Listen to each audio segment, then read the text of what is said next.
আহ, আমি ডক্টর সায়ন্ত আপনার কাছে একটু জানতে চাই, এই আমরা তো মানে আনুষ্ঠানিকভাবে ক্যাম্পেইন সেইভাবে গতি না পেলেও তফসিল ঘোষণার পর, বিশেষ করে জনাব তারেক রহমান দেশে আসার পর বিএনপি কি দিতে চাচ্ছে বা কিভাবে জনগণের সাথে সম্পৃক্ত হবে তার একটা মোটামুটি মানে ছবি পাওয়া যাচ্ছে। একজন রাজনৈতিক বিশ্লেষক হিসেবে আপনার কাছে প্রশ্ন, যদিও আপনি নিজেকে পরিচয় দিতে সময় বিএনপির একজন সমর্থক বলেন এবং আপনি বিএনপির রাজনীতিকে সমর্থন করেন সেটা বলেন, কিন্তু আপনার কাছে আমি একটা উল্টো প্রশ্ন করতে চাই। আপনার কাছে কি মনে হয় যে এই সময় বিএনপি রাজনীতিতে বা ভোটের রাজনীতিতে কোনো ভুল করেছে কিনা, সেই ভুলগুলি করলে সেগুলি কি আপনার দৃষ্টিতে, ডক্টর সায়ন্ত? জি, আপনাকে ধন্যবাদ জানাচ্ছি। আর আলোচনায় মামুন আছেন এবং যারা শুনছেন সবার জন্য শুভেচ্ছা রইল। বিএনপির ভুল বলতে মানে আমার আকাঙ্ক্ষা পূরণ হয়নি যে জায়গাগুলোতে, সেগুলোকে আমি বলছি যে আমার দৃষ্টিতে মনে হয়েছিল যা করতে পারতো, যেটা হয়নি সেই টুকু জায়গাটা আমি অ্যাড্রেস করতে পারি। আমার মনে হয়েছিল গণ অভ্যুত্থানের পক্ষের শক্তি যারা, তাদের মধ্যে যারা তুলনামূলকভাবে ধর্মভিত্তিক রাজনীতি করে, কেউ কেউ মধ্যপন্থার রাজনীতি করে, কেউ বাম ঘরানার রাজনীতি করে। বিএনপি যেহেতু বামের ডানে ডানের বামে এই পরিচয়ে থাকে, সুতরাং তারা সব পক্ষকে অ্যাকোমোডেট করবার যে চেষ্টাটা ছিল, সেইখানে কোথাও কোথাও গিয়ে আসন সমঝোতার প্রশ্নে এসে একটু হোঁচট খেয়েছে। ফলে অলি আহমেদ একজন মুক্তিযোদ্ধা, তিনি স্বাধীনতা বিরোধীদের পক্ষে যাওয়ার মতো পরিস্থিতি কোনো কারণে হয়তো তৈরি হয়েছে, তিনি ওইদিকে গেলেন।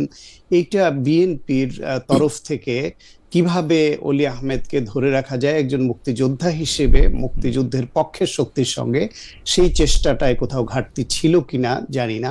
এইটা একটা তরুণদের দল এনসিপি, সেই এনসিপিটা তাদের ভোটের বিচারে খুব পার্সেন্টেজ অফ ভোট তাদের খুব হাই না, কিন্তু তাদের মধ্যে একজন তরুণ আছে যারা লেখাপড়া করেন এবং গুছিয়ে কথা বলতে জানেন মিডিয়ায়, এবং কিছু লোকের তাদের প্রতি একটা সহানুভূতি আছে 24-এর শক্তি হিসেবে। সেই হিসেবে তাদের সঙ্গেও একটা বেটার আন্ডারস্ট্যান্ডিং পজিশনে বিএনপি যেতে পারলো না কেন, এই আক্ষেপটাও আমার আছে। পাশাপাশি আমার কেন যেন মনে হয়েছে এই নির্বাচনে যদিও বিএনপি চেয়ারম্যান তারেক রহমান তিনি বলছেন যে এটা খুব একটা কঠিন পরিস্থিতির মধ্য দিয়ে তাদেরকে যেতে হবে, সেইটার পালসটা বিএনপির অন্য নেতা কর্মীরা কেন যেন মনে হয় ধরতে পারছেন না। ফলে এই নির্বাচনে তাদের এইরকম একটা অনেক জায়গায় মনে হয়েছে যে তারা ধরে নিয়েছেন বড় দল হিসেবে, যেহেতু অতীতের বিভিন্ন নির্বাচনে জামায়াতের পার্সেন্টেজ অফ ভোট বিভিন্ন আসন ভিত্তিক খুবই কম, সুতরাং এটা প্রতিযোগিতায় আসবার মতোই না। তারা 3টা 4টা থেকে হাইয়েস্ট 18টা সিট পেয়ে পাওয়া দল, তাও জোটে থাকলে, একা করলে 3টা 4টার বেশি পায় না। সেই বিবেচনাটা সম্ভবত কেউ কেউ মাথায় রেখেছে এবং ওই তাত্ত্বিক বিশ্লেষণের মধ্যে কেউ কেউ আছে। ফলে একটা ম্যাসিভ ক্যাম্পেইনে যে তাদের যাওয়া দরকার, প্রতিপক্ষকে যে কখনো হালকা করে দেখতে নেই, সেই সিরিয়াসনেসটা বিএনপির মধ্যে আমি খুব একটা দেখতে পাইনি।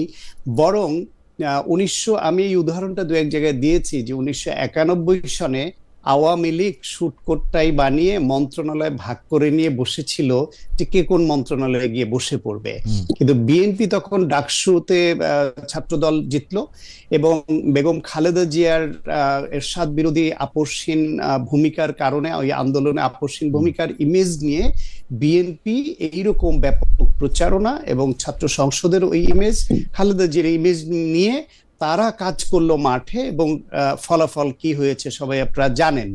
তো এইবার বরং আপনি বাংলাদেশের রাজনীতিতে প্রচারণায় কৌশল অপকৌশল, প্রচার অপপ্রচার সবই চলে, এক এক সময় এক এক রকম হাইপ তুলে এক একটা দল। জামায়াত ইসলাম এরকম ধরেন কেউ কেউ লোকালি ভেস্তে টিকিট বিক্রি করছে, কেউ তারা এইদিকে বিদেশিদের সঙ্গে বসলে বলছে। ডক্টর সাহেব, আমরা এই প্রসঙ্গে পরে আসবো, কিন্তু আপনার কথা থেকে নিয়ে আমি একটু ছোট করে এই পর্যায়ে শুধু আপনাকে জানতে চাই, আপনি বলতেছিলেন যে বিএনপি এমন একটা দল যারা ডানের বামে থাকে, বামের ডানে থাকে, অর্থ সেন্ট্রিস্ট, কিন্তু এই মানে 2024-এর 5 আগস্টের পরে বিএনপির ভূমিকা নিয়ে আপনারা যারা একই রকম কথা বলছেন, কোন কোন দর্শক আমাকে জানতে চেয়েছেন যে মানে নতুন নতুন মুখকে আমরা এখন দেখি, কিন্তু আপনারা তো পুরনো মানে টক শোতে, কিন্তু আমরা তো পুরনো মুখ হিসেবে আপনাকে আসলে 20 বছর ধরে 15-16 বছর ধরে টক শোতে নিয়মিত দেখতেছি।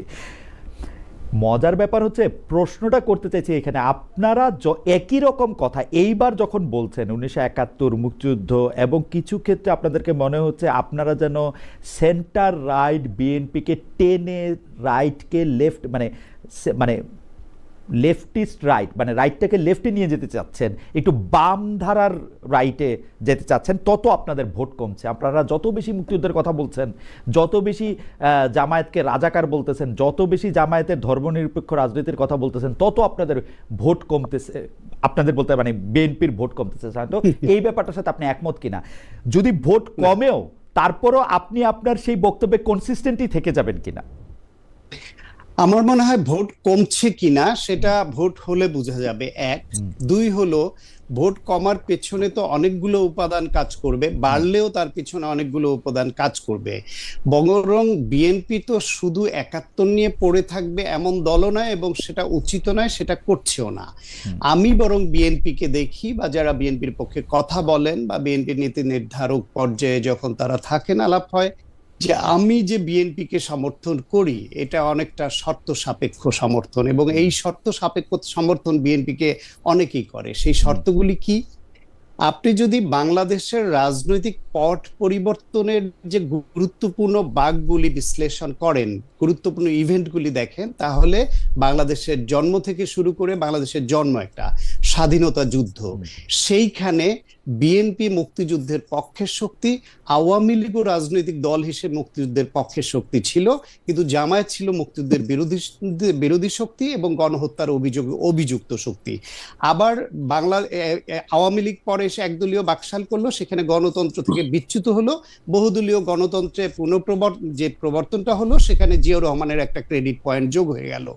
আবার এরশাদ বিরোধী আন্দোলনের সময় 86 নির্বাচনে যখন আপনার এরশাদের অধীনে জাতীয় পার্টির সঙ্গে জামায়াত ইসলাম এবং আওয়ামী লীগ একযোগে গেল, যদিও শেখ হাসিনা বলছিলেন যে এখানে যারা যাবে তারা জাতীয় বেঈমান, তারপরও গেল, সে বিএনপি এবং তার জোট তারা গেল না, এবং বেগম খালেদা জিয়া আপসিত নেত্রী হলেন, এবং তার ফলাফল 91 আপনারা জানেন। এর পরবর্তী যেই ইভেন্টগুলো, বড় ইভেন্ট আসছে 90-এর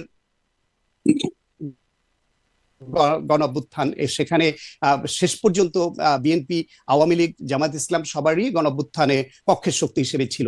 24-এ এসে আবার আপনি দেখবেন যে আওয়ামী লীগ 71 সনে যে মুক্তিযুদ্ধের পক্ষের শক্তি যারা, তারা এসে গণহত্যাকারীর ভূমিকায় অবতীর্ণ হলো, আর জামায়াত ইসলাম আবার এইখানে গণঅভ্যুত্থানের পক্ষের শক্তি হলো, আর বিএনপি অ্যাজ ইউজুয়াল আগের মতোই গণতন্ত্রের পক্ষের শক্তি হিসেবে এই গণঅভ্যুত্থানের পক্ষের শক্তি হলো। এখন এই যে 71, 86 বা এরশাদ বিরোধী আন্দোলন, 90-এর গণঅভ্যুত্থান, 24-এর গণঅভ্যুত্থান, এই উপাদানগুলি দেখলে আপনি দেখবেন, কিংবা 75 পরবর্তী পট পরিবর্তনে সংবাদ মাধ্যমের স্বাধীনতা এবং গণতন্ত্র উত্তরণ, সব জায়গায় আপনি দেখবেন বিএনপির এই রাজনৈতিক ইভেন্টগুলোকে, হিস্টোরিক্যাল ইভেন্টগুলোতে কন্টিনিউয়াসলি একটা পজিটিভ রোল ছিল।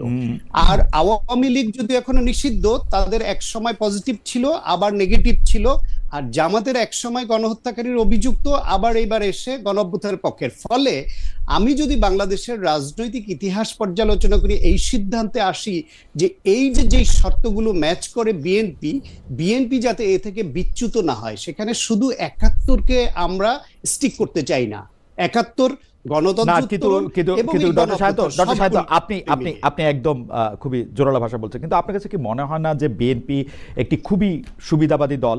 কারণ 2001 সালের নির্বাচনের আগে যে 4 দলীয় জোটের ঘোষণাপত্র, সেটি আমি পড়তেছিলাম, সেই 4 দলীয় ঘোষণাপত্রের মধ্যে কিন্তু আপনাদের কখনো মনে হয় নাই জামায়াতে ইসলামী যুদ্ধ অপরাধী। আপনাদের কিন্তু একবারের জন্য মনে হয় নাই যে জামায়াতে ইসলামী 71-এর গণহত্যার সামিল করছে। এইবারও যদি জামায়াত, এইবার কিন্তু বিএনপি জামায়াতকে বাইর করে নাই, জামায়াত বিএনপি থেকে বাইর হয়ে গেছে, যদি থাকতো তাহলে আপনাদের কোনো অসুবিধা হইতো না। কিন্তু না, ওকে, আমরা আমরা একটু পরে আসি, আমরা একটু অ্যাডভোকেট রাসেলকে শুনে আসি, নাকি আপনি 1 মিনিট বলবেন? আমি একটু না, হ্যাঁ, কিন্তু আমার কাছে মনে হয় যে বিএনপি খুবই, আমি আমার কথাটা বলে রেখে, আমার কাছে মনে হয় যে বিএনপি খুবই সুবিধাবাদী দল। এখন এসে জামাতের যেই দোষগুলি তারা বাইর করতেছে, সেই দোষগুলি তো অতীতের দোষ। তারপরে তো মানে যদি দোষও হয়, তারপরে তো বিএনপি তাকে ভালোবাসতে কোনো অসুবিধা হয় নাই।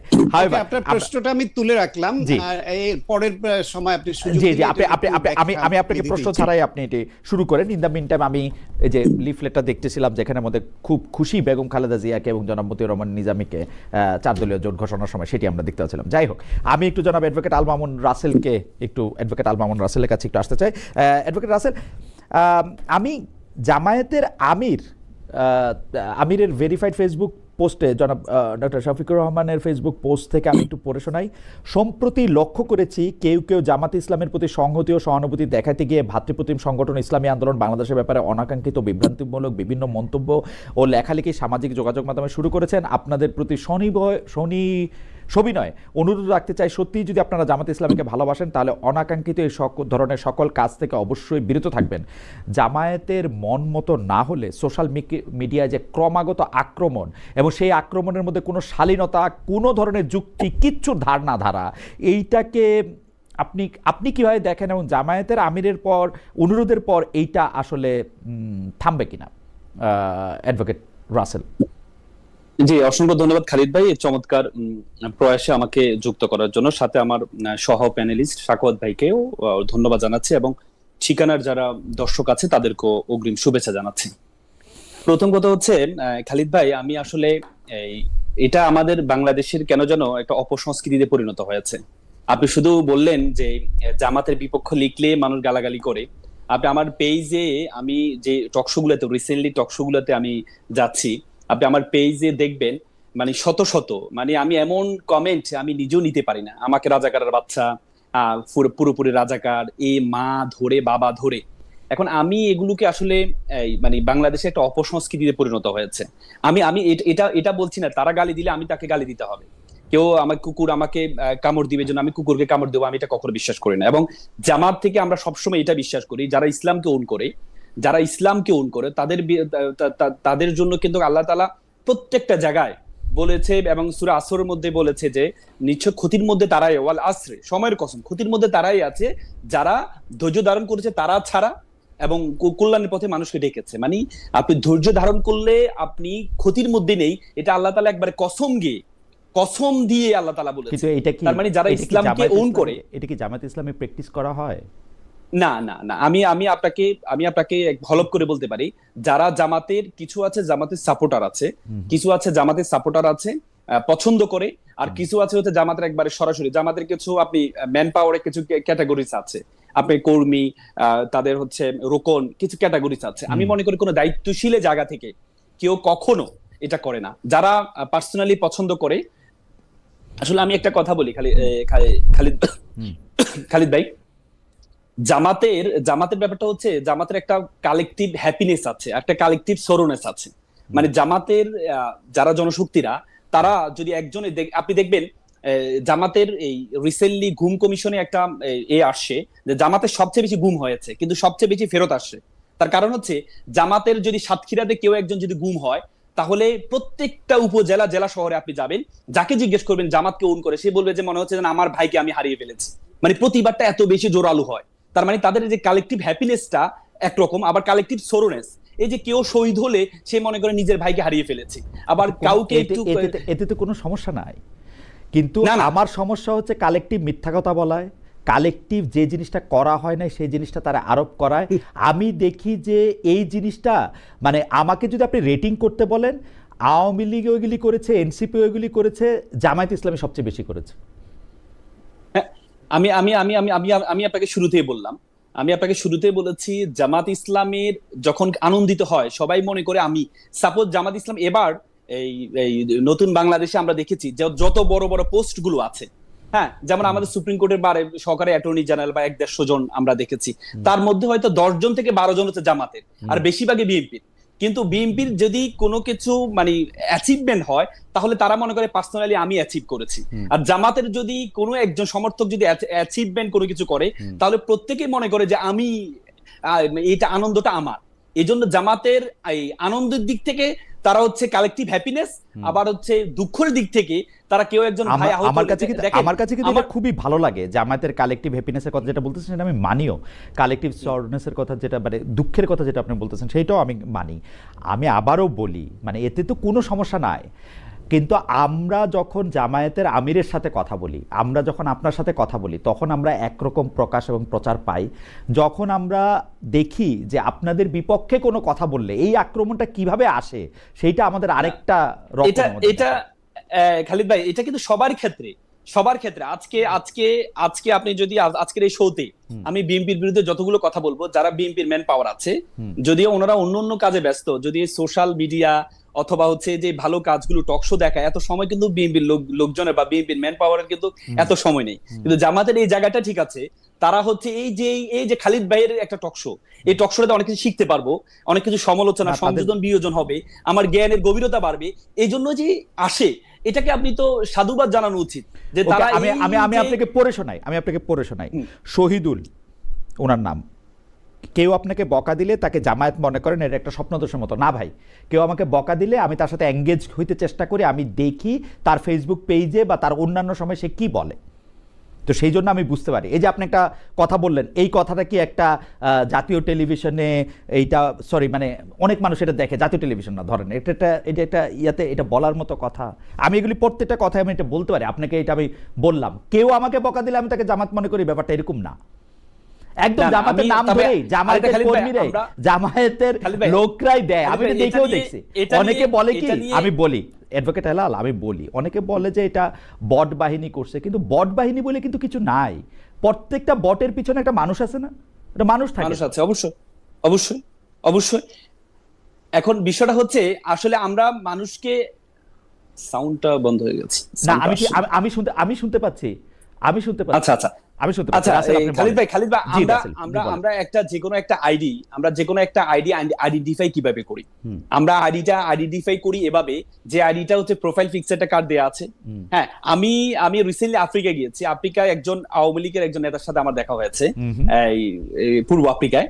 তো যাওয়ার পর ওনার মোবাইলটা আমি দেখলাম, ওনার মোবাইলে আমি কয়েকটা আইডি দেখলাম, যে কোন একটা আইডির মধ্যে হচ্ছে আপনার জামাতের আমিরের, না আমি দেখেছি তার মোবাইলে, আমি দেখেছি। মোবাইল তো একটা ব্যক্তিগত ব্যাপার, বন্ধু না হইলে কাউকে কেউ দেখতে দেয় না। তার ওখানে সাইন ইন করা একটা বিএনপির একটা আইডি আছে, আর একটা জামাতের একটা আইডি আছে। আপনি তার মোবাইল কি করে দেখলেন? এটা হচ্ছে তৃতীয় পক্ষ। তার মোবাইল কি করে দেখলেন? আমি একই হোটেলে ছিলাম, একই হোটেলে আমরা গল্প করতে করতে সামনে তার মোবাইলটা আপনি দেখেছেন? আমি সাধারণত দেখি না অন্যের মোবাইল এরকম করে। না এটা দেখি না, এটা আমি নিজেও দেখি না। হঠাৎ হচ্ছে সে যে কোনো একটা টক শো আমাকে দেখাচ্ছে, টক শো দেখতে গিয়ে আমি এই জিনিসটা দেখলাম, একটা নোটিফিকেশন আসছে। নোটিফিকেশনটা দেখলাম যে হচ্ছে একটা ছবি দেখা যাচ্ছে, যে ছবিটা আমি দেখতে পেলাম, এই ছবিটা হচ্ছে জামাতের আমিরের ছবি দেয়া আছে। তখনই আমার একটু হলো, আমি মনে করি, আমি প্রথমত হচ্ছে আমি বলছি যে এটা যদি কেউ করে, এটা আমি প্রতিবাদ জানাচ্ছি, এটা করার কোনো ধরনের সুযোগ নেই। আমার মনে হয় অ্যাডভোকেট রাসেলের এই ব্যাপারে অবস্থান আমার কাছে কেন যেন মনে হচ্ছে তৃতীয় একটা পক্ষ, এই যে নিজেদের মধ্যে একটা জুলাইয়ের যারা আছে তাদেরকে একটা ডিসপিউট তৈরি করার জন্য যে কোনো একটা প্রক্রিয়া করতে পারে। কিন্তু কেউ যদি জামাতের পক্ষ থেকে যারা আদর্শিক সংগঠন করে, যারা আদর্শকে ওন করে, আমি মনে করি তারা এটা করলে এটা তাদের সাথে কখনো যাবে না। এটা করলে আমি প্রতিবাদ জানিয়ে রাখলাম। ওকে, আমার মনে হয় অ্যাডভোকেট রাসেল বিষয়টি খুব পরিষ্কার করেছেন। আমি দুইটা একটু পরি, ফাহিম শেখ, এই দুজন ব্যক্তিকে আনলে কি আপনার দালালি বন্ধ হয়ে যাবে? আমার জন্য বলতেছেন উনি, সেটা আপনি 6 মাস ধরে আপনাকে মেসেজ করে যাচ্ছি, তারপর আপনি এই দুজন ব্যক্তিকে আনছেন না। একজন হচ্ছেন আব্দুল্লাহ বিন আব্দুর রাজ্জাক, আর একজন হচ্ছেন ফরদ মজার। আমি চেষ্টা করেছিলাম ভাই ফরদ মজার বা আব্দুল্লাহ বিন রাজ্জাক, মানে ফরদ মজার আব্দুল্লাহ বিন রাজ্জাক বা ওরকম কারোর সাথে বসতে রাজি হন নাই। আমার দালালি বন্ধ হয়ে যাবে এটা নিয়ে আপনি অনেক কনসার্ন আছেন দেখে, সেজন্য আপনাকে ধন্যবাদ। আরেকজন আমাকে প্রশ্ন করেছেন যে আপনি কিভাবে মেপেছেন যে সবার থেকে জামা শিবির গালাগাল বেশি করে? এটা সমালোচনার জন্যই সমালোচনা করা মাত্র। হইতে পারে ভাই, আমার বিবেচনায় ভুলও হইতে পারে। যাই হোক, অনেকে কিন্তু জামায়াত শিবিরকেও গালাগালি করেন, এই কথাও ঠিক। আর আমি অ্যাডভোকেট রাসেল আপনাকে একটা ছোট ওই প্রশ্নের একটা লেজের জায়গা থেকে একটু আমি বলতে চাই যে ইসলামী দলগুলো, আপনি একটু জাস্ট আইন কানুন এবং মানে তথ্যের ভিত্তিতে আপনি বলবেন যে ইসলামী দলগুলো একটা আরেকটা মানে সবাই এক প্ল্যাটফর্মে না আসার পেছনে কি কোনো কারণ রয়েছে, নাকি কারণটা স্রেফ রাজনীতি বলে আপনি মনে করেন, মানে পলিটিক্যাল? ধরেন না আমি মনে করি ধরেন জি জি ধরেন কওমি দেওবন্দি সুন্নিয়াত মাদ্রাসার অস্তিত্ব রাখবে না জামায়াত সরকার ক্ষমতা আসলে, এটা হেফাজতের শীর্ষ নেতৃবৃন্দ বলতেছেন। অনেক ইসলামিক দল মনে করতেছেন, যেমন জমিয়তে উলামা ইসলামও কিন্তু মনে করতেছে যে জামায়াতরে আসলে ঠিক ইসলামী দলই বলা যাবে না। আপনার কাছে কি মনে হয় যে ইসলামী দলগুলির মধ্যে কি অনেক বেশি পার্থক্য বাংলাদেশে?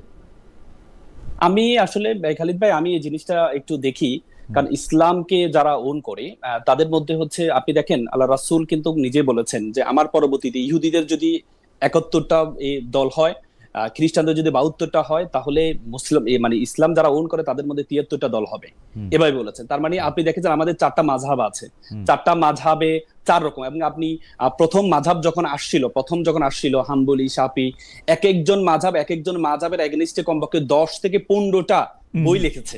আপনি এবং কি কেউ কাউকে ইসলাম থেকে বের করে দিচ্ছে শুরুতে, কেউ কাউকে, এবং আপনি যে তাফসিরগুলো গুরুত্বপূর্ণ তাফসিরগুলো আমার মনে হয় যে অ্যাডভোকেট রাসেল আমরা এটা নিয়ে বিস্তারিত আলোচনা করব। তাফসিরে জি, তাফসিরে কাশরাফ যখন কাশরাফ সাহেব যখন লিখেছিলেন তখন কিন্তু ওনাকে কাফের ঘোষণা দেওয়া হয়েছিল।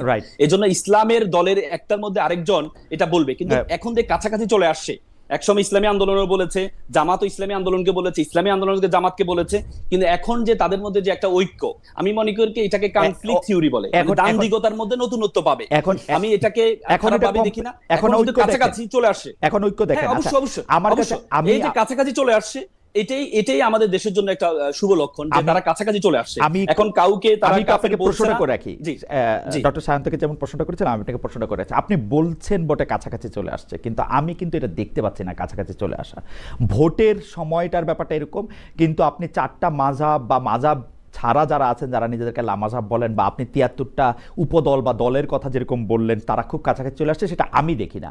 এখন ইসলামী দল যদি বাংলাদেশে সরকার গঠন করে, ইসলামী শাসন কায়েম করতে এই দল উপদল এবং একজন আরেকজনকে যে কাফের বলা, এবং সেটা আপনি জানেন বাংলাদেশে বড় বড় মুফতি, বড় বড় মাওলানারাও কাফের বলেন। আমি হেফাজতের ইসলামীর আমির শাহ মহিবুল্লাহ বাবুনগরীর কথা বলতে পারি যে মানে তিনি আপনাদেরকে কি বলেন আপনি সেটা জানেন। আমি আরেকজন আলেমের কথা জানি যিনি আরেকটা বিশ্ববিদ্যালয় থেকে পড়ে আসা আরেকজন আলেমকে কি বলেন সেটা আপনি জানেন। পরস্পর সেই ক্ষেত্রে আপনারা একটা ইউনিফাইড ইসলামী শাসন ব্যবস্থা কেমনে করবেন সেইটাও একটু আমাদেরকে একটু বলেন। আমি একটু আইন কানুন দিয়ে ব্যাপারটা বুঝতে চাই। আমি একটু ডক্টর সায়ন্তের কাছে যাই। ডক্টর সায়ন্ত, প্রশ্নটা করে রাখছিলাম যে মানে জামায়াতে ইসলামীকে যে আপনাদের এখন এত আমি খারাপ বলবো না, মানে কি জানি এত পরিত্যাজ্য মনে হতেছে, কোনো সময় আপনাদের কাছে এত মুনাফেক মনে হতেছে, এটা তো আগে কখনো মনে হয় নাই। জামায়াত আপনাদের সঙ্গে থেকে গেলে, বিএনপির সঙ্গে থেকে গেলে তো জামায়াতকে ভালোই লাগতো আপনাদের মনে হয় আর কি। আমি বিভিন্ন করেছিলাম, বুঝতে পেরেছি। আমি খুব খোলা মনে একটু বিষয়টা ব্যাখ্যা করি। জি জি প্লিজ। তার আগে আমি একটা কনফিউশন দূর হলো, সেজন্য রাসেলকে ধন্যবাদ জানাই যে ইসলামী আন্দোলন বাংলাদেশ কিংবা হেফাজত ইসলাম এবং জামায়াত ইসলাম এরা যে একজন এক এক মাযহাবের ছিল, এবং এখন যারা একজোটে আসছে, দূরত্ব কমে গেছে, এক মাযহাবে চলে আসছে, এটা আমার জানা ছিল না। না, এটা মাযহাবের প্রশ্নটা কিন্তু মাযহাবের প্রশ্নটা ডক্টর সায়ন্ত প্রশ্ন কিন্তু মাযহাব নিয়ে না।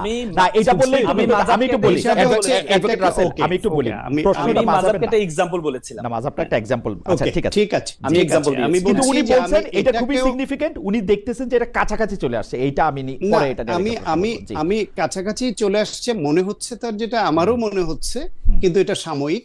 সেটা এই বিএনপি আর জামায়াতের যে আন্ডারস্ট্যান্ডিং, এবং এই যে কখনো মুনাফিক বলা, কখনো না বলা, এবং এই যে এই ধর্মভিত্তিক দলগুলোর কখনো একে অপরকে ইসলামী না এরকম বলা, আবার কখনো কাছাকাছি চলে আসা, এই সবগুলোই আসলে স্বার্থ সংশ্লিষ্ট ঐক্য যখন থাকে তখন তারা একে অপরের যে দোষ ত্রুটি আছে সেটা নিয়ে বলে না। যখন স্বার্থ সংশ্লিষ্ট বিষয়ে ব্যাঘাত ঘটে তখন তারা একে অপরের বিরুদ্ধে দাঁড়ায়। এটা হচ্ছে বাংলাদেশের রাজনীতির একটা ট্রেডিশনাল ব্যাড সাইড।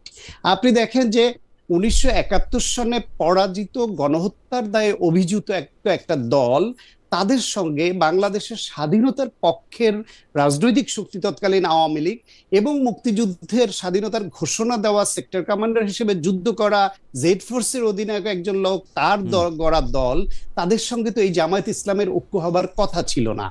দুই দলের সময় দুই সময় ঐক্য হয়েছে, বিএনপির সঙ্গে নির্বাচনী জোট হয়েছে, একসঙ্গে সরকার গঠন করেছে, দীর্ঘদিন ছিল, কিন্তু আওয়ামী লীগের সঙ্গেও ঐক্য, কৌশলগত জোট বা টেকনিক্যাল অ্যালায়েন্স জামাত ইসলামের হয়েছে, যেটা হওয়ার কথা ছিল না। আবার একইভাবে জাতীয় পার্টি একটা পতিত স্বৈরাচার, যাদেরকে 86-তে জামায়াত এবং আওয়ামী লীগ জাতীয় পার্টিকে সার্ভাইভ করাইতে হেল্প করলেও নির্বাচনে গিয়ে 90-এর অভ্যুত্থান কিন্তু সবাই মিলেই ঘটিয়েছে, যাকে আপনার পতন ঘটালো স্বৈরাচার বলে, সেই স্বৈরাচারকে কিন্তু এই জাতীয় এই বিএনপি এবং আওয়ামী লীগ উভয়ই কিন্তু বিভিন্ন সময় জোটে নিয়েছে, এবং এই জামায়াত ইসলামী উভয়ের সঙ্গেই জাতীয় পার্টি সহই কিন্তু ছিল।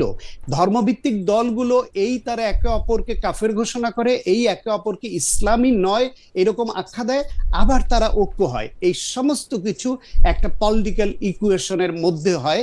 এইটা বাংলাদেশের রাজনীতির ব্যাড সাইড, এই দোষে সব দল দুষ্ট। এখন আপনাকে আমি বলি,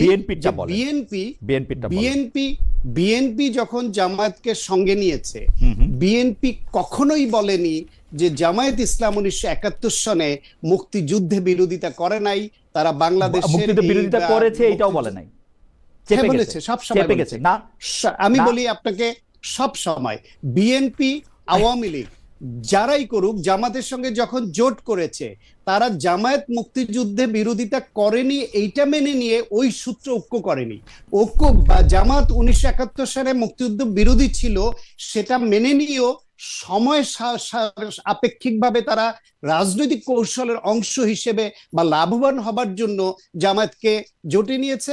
আবার জামায়াতও যেখানে আপনার নারী নেতৃত্ব হারা লাভের জন্য জোটে নিয়েছে, এটা শুনে ভালো লাগলো আর কি, মানে এটাতে বোঝা গেল যে মানে আদর্শ ব্যাপার না, লাভটা ব্যাপার আর কি। না, আমি বলছি তো, বাংলাদেশে এই জামায়াত ইসলাম নারী নেতৃত্ব হারাম এক সময় বলতো না, সেই জামাত খালেদা জিয়ার নেতৃত্ব তাদের জোটে গেছে। আমি আপনি প্রায় একই সময়, ডক্টর শান্ত আমি বলি, আপনি একই সময় প্রতিনিধিত্ব করি। 90-এর গণ আন্দোলনের সময় আমরা এরশাদকে হটানোর সময় আমরা বললাম পতিত স্বৈরাচার জাতীয় পার্টি এবং জামায়াতে ইসলামীকে কেউ আমরা কোনো জোটে বা কোনো কিছুতে আমরা দেখতে চাই না। এই জিনিসটা প্রথম কে ভাঙলো? বিএনপি ভাঙলো না জামায়াতকে নিয়ে 91-তে যখন সরকার গঠন করে, তখন এটা বিএনপি সবার আগে ভাঙলো না। বিএনপি যখন 96 সালে নির্বাচনে পরাজিত হওয়ার পর যখন 4 দলীয় জোট রেখা রূপরেখা বলে, তখন এটার আগ্রহটা বিএনপির ছিল না। আপনি দেখেন, আমি কিন্তু দেখতেছিলাম যে মোটের উপর জামায়াত কিন্তু বিএনপির উপর অসন্তুষ্ট ছিল, জামায়াত বিএনপির উপর অসন্তুষ্ট ছিল নানা কারণে, কিন্তু এই জামায়াতের সঙ্গে একটা অ্যালায়েন্স করার জন্য বিএনপি সবার আগে আসছে, বিএনপি নতুন নেগেটিভ তৈরি করছে এবং বিএনপি কিন্তু জামায়াতকে সঙ্গে নিছে বেশি করে। আপনি নিজে বহু লেখা লিখছেন এই সময়, আমি আপনি শুধু শেষের এই অংশটা দেখলেন। জামায়াতকে বাংলাদেশে রাজনীতি করবার অধিকারটাই ফিরিয়ে দিয়েছে জিয়াউর রহমান। সুতরাং জামায়াত প্রশ্নে বাংলাদেশে যদি বেশি ব্লেম কাউকে করতে হয়, সেটা অবশ্যই বিএনপি। কারণ এইরকম যুদ্ধবিরোধী মুক্তিযুদ্ধ বিরোধী একটা শক্তিকে রাজনীতিকে পুনর্বাসন করেছে জিয়াউর রহমান। এখন কথা হচ্ছে ইনক্লুসিভ রাজনীতির স্বার্থে দেশকে ঐক্যবদ্ধভাবে এগিয়ে নেওয়ার জন্য তিনি করেছিলেন, কিন্তু তার এই করাটা তার দৃষ্টিতে সঠিক মনে হলো, অনেকের দৃষ্টিতে ভুল মনে হতে পারে। আবার পরবর্তীতে এসে 91 পরবর্তী সময়ে যখন সরকার গঠন বা এই যে 91 সালে 18টা আসন জামাত পেয়ে গেল, I personally don't believe যে জামাত নিজের যোগ্যতায় কোন রকম আনঅফিশিয়াল বা ইনফর্মাল আন্ডারস্ট্যান্ডিং না হওয়া সত্ত্বেও বিএনপির সঙ্গে 18টা সিট পেতে পারে। সুতরাং 91 নির্বাচনেও বিএনপির সঙ্গে জামাতের একটা বিহাইন্ড দি স্ক্রিন একটা আন্ডারস্ট্যান্ডিং ছিল, কোথাও ওই আসন ভিত্তিক সমঝোতা ছিল, এটা অনেকে বলেন, না হলে 18টা সিট জামায়াত ইসলাম পাওয়ার কথা না। ফলে জামায়াতকে বিএনপি বিভিন্ন সময় কৌশলগতভাবে কখনো ফর্মালি ওপেন, কখনো হিডেন তাদের ঐক্য ছিল এবং জামাতকে বেনিফিটেড করেছে এবং জামাত দ্বারা বেনিফিটেড হয়েছে। আওয়ামী লীগও ঠিক একইভাবে আবার জামাত দ্বারা বেনিফিটেড হওয়ার জন্য তাদেরকে 95-96 সনে তাদের সঙ্গে জোটে নিয়েছে, বিএনপির বিরুদ্ধে আন্দোলন করেছে, আবার নির্বাচনে জামাত 3 সিট পেয়ে কিক আউট হয়ে গেছে, কিক আউট হয়ে আবার বিএনপির সঙ্গে। বাংলাদেশের রাজনীতিতে জামাত ইসলাম, বিএনপি, আওয়ামী লীগ জাতীয় পার্টি, চারটা বড় শক্তি, এমনকি কিছু বাম ঘরানার তারাও প্রত্যেকের কেউই যে সত্যিকার অর্থে যে আদর্শিক যে রাজনীতিটা করার দরকার ছিল সেটা বিচ্যুত সবাই জামাত করেছে, অবশ্যই জামাত করেছে। সেই উদাহরণটা আমি দেই। জামাত বাংলাদেশে বলেছে, তাদের পক্ষ থেকে বলেছে নারী নেতৃত্ব তারা মানে না, নারী নেতৃত্ব না জায়েজ। সেই নারী নেতৃত্ব মেনে নিয়ে তারা আবার বেগম খালেদা জিয়ার নেতৃত্বে কখনো, শেখ হাসিনার নেতৃত্বে কখনো রাজনীতি তারা করেছে। কিন্তু জামাত ধর্মের কথা যখন ইনফরমালি বলে তখন একরকম বলে, আবার যখন ফর্মালি বলে তখন আরেক রকম বলে। মানুষের কাছে গিয়ে বলে ডক্টর সায়ন্ত, এই জিনিস তো বাংলাদেশের পলিটিক্সে সব সময় আমি দেখে আসতেছি। মানে শুধু জামাতকে আপনি বলতেছেন না, জামাতকে আপনি বেগম জিয়ার কথা কেন বলেন না? বেগম জিয়ার 1991 সালের আপনি ভাষণের কথা কেন বলেন না? উনি ধর্মকে কার্ড হিসেবে ব্যবহার করছেন, শেখ হাসিনা তো কার্ড হিসেবে ব্যবহার করেনি। উনি বলছেন আওয়ামী লীগকে ভোট দিলে দেশ হিন্দু রাষ্ট্র হয়ে যাবে, দেশে শাখা চুরি এগুলি দেখা যাবে। কথা হচ্ছে গিয়ে আমি বিএনপি সমর্থক হয়েও বিএনপি জামায়াতকে নিয়ে বা এই জাতীয় পার্টিকে নিয়ে ভুল করেছে আমার দৃষ্টিতে, এটা আমার ব্যক্তিগত মত, সে কথাটা আমি বলছি। পাশাপাশি জামায়াত কি করেছে, জাতীয় পার্টি কি করেছে, আওয়ামী লীগ কি করেছে, সবকটা বলছি। কিন্তু আপনি আমাকে স্পেসিফিক্যালি বলছেন জামাত করেনি। জামাত করেছে, জামাত তাদের আদর্শ জামাত তাদের সুবিধা প্রাপ্তির জন্য মুখে যা বলে, অন্তরে যা পোষণ করে, মুখে তা বলে না, মুখে যা বলে কাজে তা করে না। এই প্রমাণ জামাতেরও বারবার দেখা গেছে, বিএনপির দেখা গেছে, আওয়ামী লীগের দেখা গেছে। আমি তো সবার বেশি কম যাদের সুবিধা বেশি, বড় দল, তারা প্রভাবিত বেশি করে। সেই ক্ষেত্রে আওয়ামী লীগ এবং জাতীয় বিএনপির দায়টা বেশি। কারণ আওয়ামী লীগ এবং বিএনপি যদি স্পেস না দিত, এদেশে মুক্তিযুদ্ধ বিরোধী এবং স্বৈরাচাররা দাঁড়াতে পারতো না। ওকে, ঠিক আছে, আমি একটু অ্যাডভোকেট রাসেলের কাছে আসি। অ্যাডভোকেট রাসেল, আগের প্রশ্নটা আমি করি যে এক একটা দল এক এক রকম, মানে এক এক ইসলামী দল ইসলামের এক এক রকম ইন্টারপ্রিটেশন করার সাথে একই রকম একটা আইন কানুন সমাজ ব্যবস্থা রাষ্ট্র ব্যবস্থা চালু করা সম্ভব কিনা ইসলামিক স্টেট হলে? আপনি এর আগের একটা শোতে আমি দেখতেছিলাম যে আপনি ইসলামিক স্টেট নিয়ে বলতেছেন যে স্টেটে নারী নেতৃত্ব সম্পর্কে যতক্ষণ পর্যন্ত স্টেট না হচ্ছে ততক্ষণ পর্যন্ত অনেক কিছু করা যায়। এখন যদি আপনি একটু বলেন যে জামায়াতে ইসলামী এরকম কেন, যে এই যে দেখেন আমি জামায়াতে ইসলামীকে 1971 সালের পর থেকে বাংলাদেশে যখন থেকে রাজনীতি করতেছে, আমি সব সময় কোনো না কোনো দলের ভিতরে কোনো না কোনো দলের ছায়া, জোটের ছায়া এগুলো এসে করতে দেখতেছি, এবং তারপরে তারা আবার সেই দল বা জোটকে সাংঘাতিক রকমের নিন্দা মন্দ গালি, মানে আমি সেই গালি মানে একটা গালি না, মানে খুবই নিন্দামন্দ করতে শুনতেছি। এইটা কেন? এই যে ধরেন বিচিত্রার প্রচ্ছদে আমি যে শিরোনামটা ছবি দেখতে পাচ্ছি, যে সেটার মধ্যে হচ্ছে বিভ্রান্ত বিরোধিতা। সেই বিভ্রান্ত বিরোধিতাটা কেন করা হচ্ছে? সেই বিভ্রান্ত বিরোধিতা শিরোনামে বিচিত্রার প্রচ্ছদে আমরা দেখতে পাচ্ছি জাতীয় সংসদ ভবনে সরকার বিরোধী আওয়ামী লীগ, জাতীয় পার্টি ও জামায়াতের যৌথ সংবাদ সম্মেলন। আওয়ামী লীগ, জাতীয় পার্টি ও জামাতের যৌথ সংবাদ সম্মেলন, এবং সেই সংবাদ সম্মেলনে তারা কিন্তু একই রকমভাবে একই কথা বলতেছে না। আমরা আরেকটি ছবি দেখতে পাচ্ছি, যে ছবিটির মধ্যে আমরা দেখতে পাচ্ছি যে সংসদে আলোচনার ফাঁকে শেখ হাসিনার কাছে এসে জামাতের সেই সময়কার আমির জনাব মতিউর রহমান নিজামী তার সাথে কথা বলছেন, তারকে কোনো কিছু বলার একটা অনুরোধ করছেন, এবং সেটাও পত্রপত্রিকা অনেকবার ছাপা আছে। আপনি একটু যদি আমাদেরকে এটা বলেন, তারপর আমরা শুনবো যে ইসলামী শাসনটা নিয়ে একটু বলেন। জি খালিদ ভাই, আমি আপনার প্রশ্ন আসছি তার আগে সাকত ভাইয়ের কয়েকটা বিষয় আমাকে একটু নিয়ে আসা দরকার। সাকত ভাই, দেখেন বিএনপিকে যখন প্রশ্ন করা হয় জোটের বিষয়ে, যে আপনারা জামাতের সাথে কেন জোট করলেন, বিএনপি তখন বলে আমরা কি জামাতের সাথে আদর্শিক জোট করি নাই, আমরা প্রয়োজনীয় জোট করেছি। কারণ আপনি জানেন জোট দুই কারণে হয়, একটা হচ্ছে আদর্শিক জোট আর একটা হচ্ছে প্রয়োজনীয় জোট। তার মানে বিএনপিকে যখন প্রশ্ন করে জামাতকে কেন নিয়েছে, তখন বিএনপি বলে আমরা আদর্শিক জোট করি নাই, আমরা প্রয়োজনীয় জোট করেছি। তেমনি আজকে সাকত ভাই বললো যে খালেদা জিয়ার নেতৃত্বে আমরা জামাত গিয়েছে, খালেদা জিয়ার নেতৃত্বে কিন্তু জামাত যায় নাই। এটা হচ্ছে প্রয়োজনীয় জোট, এটা আদর্শিক জোট না। আদর্শিক জোট হলে জাতীয়তাবাদের আদর্শকে মেনে নিয়ে তারপরে হচ্ছে জোটটা হয়, সেটা আদর্শিক প্রয়োজনীয় জোট। বিএনপি যে কারণে এই জামাতের সাথে জোট করেছে, জামাতও সেই কারণেই এই কি বলে বিএনপির সাথে জোট করেছে। জোট করা ঠিক আছে, মানে আদর্শের মিল না থাকলেও ঠিক আছে। এটা এখন আপনি 11 দলের যে জোটটা, এটাও প্রয়োজন এবং আদর্শিক দুটি মিলে হয়েছে। আপনি দেখেন মানে প্রয়োজন বেশি না আদর্শ বেশি? আমি তো বিএনপির দেখি বিএনপি প্রয়োজনে করে, জামায়াতের কি ঠিক না? আপনার আদর্শ প্রয়োজন, আপনার এই এই প্রয়োজনের জন্য প্রয়োজন, দুটির জন্য প্রয়োজন হয়। মানে যখন আপনি যেটা দেখেন- সুবিধা, মানে এক পকেটে না, না, প্রয়োজন যখন- আছে, এক পকেটে আদর্শ আছে, যখন যেটা সুবিধা এটা না না দেখাবেন। না, যখন আপনার দেশের স্বার্থের জন্য, আপনি দেখেন এবারে জুলাই আন্দোলনে যারা সবাই ঐক্যবদ্ধ হয়েছে, যারা আধিপত্যবাদের বিরুদ্ধে সবাই ঐক্যবদ্ধ হয়েছে, সেখানে কিন্তু সবাই কিন্তু আদর্শিক জোটে ছিল না, প্রয়োজনের জোটে, যে দেশের স্বার্থে সবাই জোটে আসছে। দেখেন শাকত ভাই বলেছে যে তখন তো জামাত দাবি প্রথম- একটা ছিল যে খালিদ ভাই, আমি আসি। দাবি একটা ছিল যে শেখ হাসিনাকে ক্ষমতা থেকে চলে যেতে হবে, পদত্যাগে বাধ্য করতে হবে, সেই একটা পয়েন্টে সবাই এক হয়েছে। কিন্তু পরে এটাকে আমরা দেখছি যে কার কত ক্রেডিট, এটা আসলে শিবিরই বেশি করছে না বিএনপি বেশি করছে, এনসিপি পুরাটা নেতৃত্ব দিচ্ছে, এটা নিয়ে আমরা যাই হোক। হাওয়েভার আপনি বলতেছেন যে এটা আদর্শিক জোট কখনো জামাত করে না, জামাত প্রয়োজনের জোট করে, তাই তো? এখনো তাই করছে। প্রয়োজনের জোট করে, এখনো শুধু তাই নট করছে। অনলি জামাত, এখানে এখনো বিএনপিও তাই সেটা করছে। করেছে। না, বিএনপির কথাটা আমি আলাদা করে রাখি, জামায়াতের কথাটা আপনি বলেন, জামায়াতের কথাটা বলেন। 91 সালে প্রথম ক্ষমতার স্বাদ কিন্তু জামাতে বিএনপিকে দিয়েছে, Okay. এবং জামাত কিন্তু তখন কিন্তু চাইনি যে জামাতের, আপনি দেখেন 150টি আসন যখন আওয়ামী লীগের হচ্ছে না, বিএনপির হচ্ছে না, তখন কিন্তু জামাত কিন্তু বিএনপিকে এই আসনগুলো দিয়ে তারপর হচ্ছে ক্ষমতা নিয়ে আসছে। জামাত কিন্তু মন্ত্রিত্ব চাই নাই। না। 96 সালে যখন বিএনপি সেই এই কি বলে বিদ্রোহ করেছে, তখনই কিন্তু পরবর্তীতে আওয়ামী অবস্থা লীগের আপনারা সাথে দেখেছেন, আওয়ামী লীগের সাথে যুগপৎ পরবর্তীতে- আন্দোলন করতে কোনো অসুবিধা হয় না। পরবর্তীতে হ্যাঁ, আপনি জামাত সবসময় যারা রাষ্ট্র স্বৈরশাসকের এগেইনস্টে সবসময় দাঁড়ায়। জামাত 1991 সালে জোট করেছে কেন? এরশাদের বিরুদ্ধে। 96 সালে যখন জামাত দেখতে আরেকটু আগে থেকে আসেন, 86 সালে নির্বাচন করেছে কেন? 86 সালে যখন নির্বাচন কোন করেছে কেন? কৌশলে ক্ষমতাটাকে নিতে যাচ্ছে, তখনই জামাত হচ্ছে জোট করেনি। জামাত হচ্ছে দেশের সাথে এক ধরনের সমঝোতা করে বিএনপি পরে বাধ্য হয়েছে সেখান থেকে সরে আসার জন্য। এবং কি 2001 সালে পরবর্তী বিএনপি নিজে বুঝতে পেরে, আপনি নিজেই বলেছেন, পরবর্তীতে জামাতকে অফার করেছে এতে আসার জন্য, 4 দলীয় ঐক্য জোটে আসার জন্য। দেখেন আরেকটা বিষয় হচ্ছে শাকত ভাইয়ের আরেকটা বিষয়, আমি একটু বলি, একটু করে বুঝে বলি।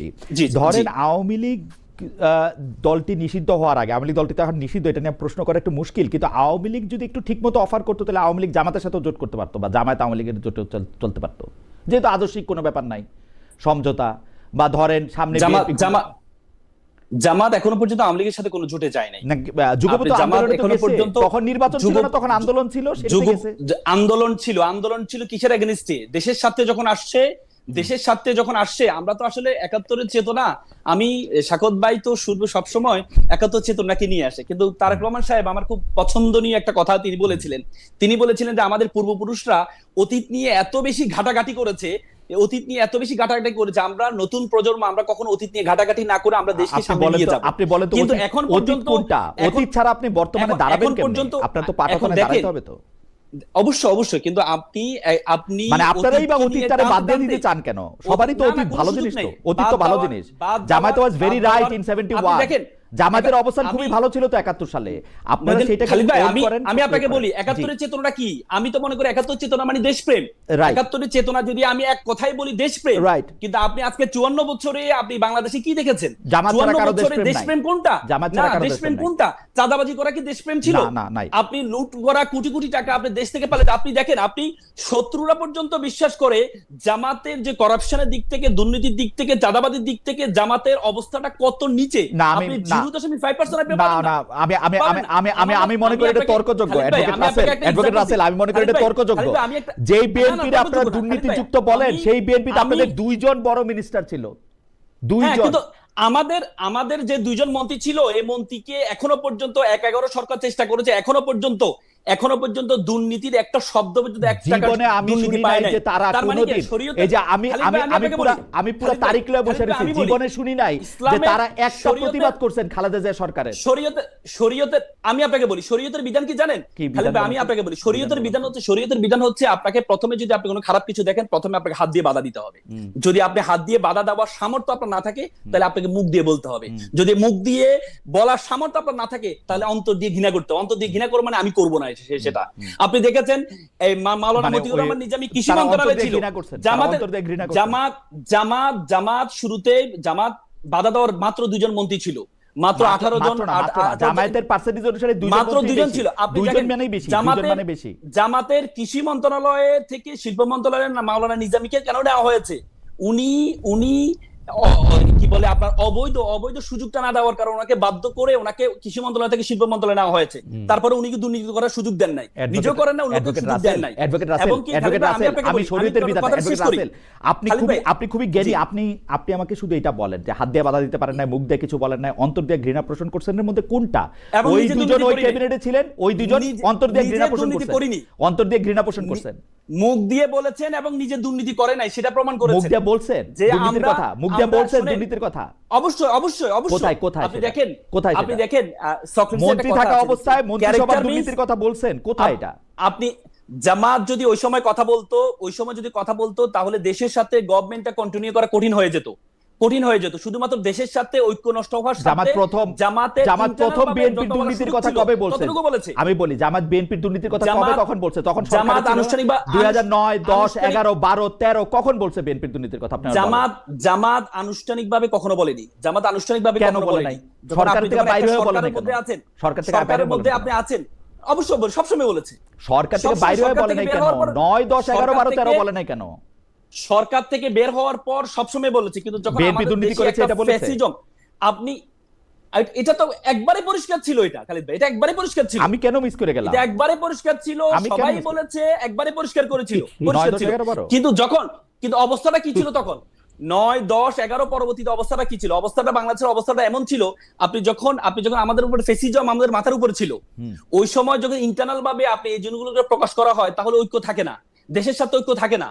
যে 17-18 বছর আপনি দেখেছেন, 17-18 বছর যে নির্যাতনটা সহ্য করেছে, দুই দলে সহ্য করেছে।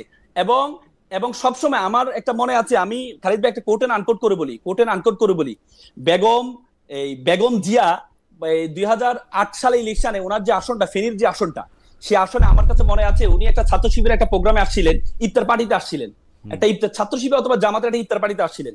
তিনি যখন মেহমান বিভাগে আমার থাকার সুযোগ হয়েছিল, খালেদা দিয়ে বলেছেন, তো দেখো আমি যখন তোমাদের আমার যে আসন, আমার ভাই সাইদ ইস্কান্দার আসনটা পরিচালনা করেছে, আমি যেহেতু ইলেকশনের আগে কিছু টাকা আমি ঐক্যজোটকে মানে তোমার শিবিরকে দেওয়া হয়েছিল যে তোমরা এই ইলেকশনে খরচ করবা।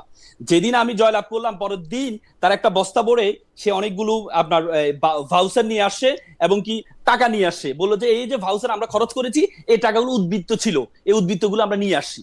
তার মানে বেগম জিয়াও বলতেন যে এই ছেলে তোমাদের ছেলেগুলো সোনার ছেলে, যাদের মধ্যে 1 টাকা দুর্নীতি কখনো পাওয়া যায় না। টাকা নেওয়াটাই দুর্নীতি না, টাকা নেওয়া বলতে আমি আপনাকে সেটা বলিনি, যে আপনি যখন ঐক্যজোটে যখন ইলেকশন করেন তখন খরচ করতে হয়, ওই খরচ করার জন্য যে টাকা নিছেন ওইটা নির্বাচন কমিশনের জায়গা। আমি জানি ওই সময় ইলেকশনে ব্যয় ছিল 2 লাখ টাকা, আপনাদেরকেই হয়তো দেওয়া হয়েছে 2 লাখ টাকা।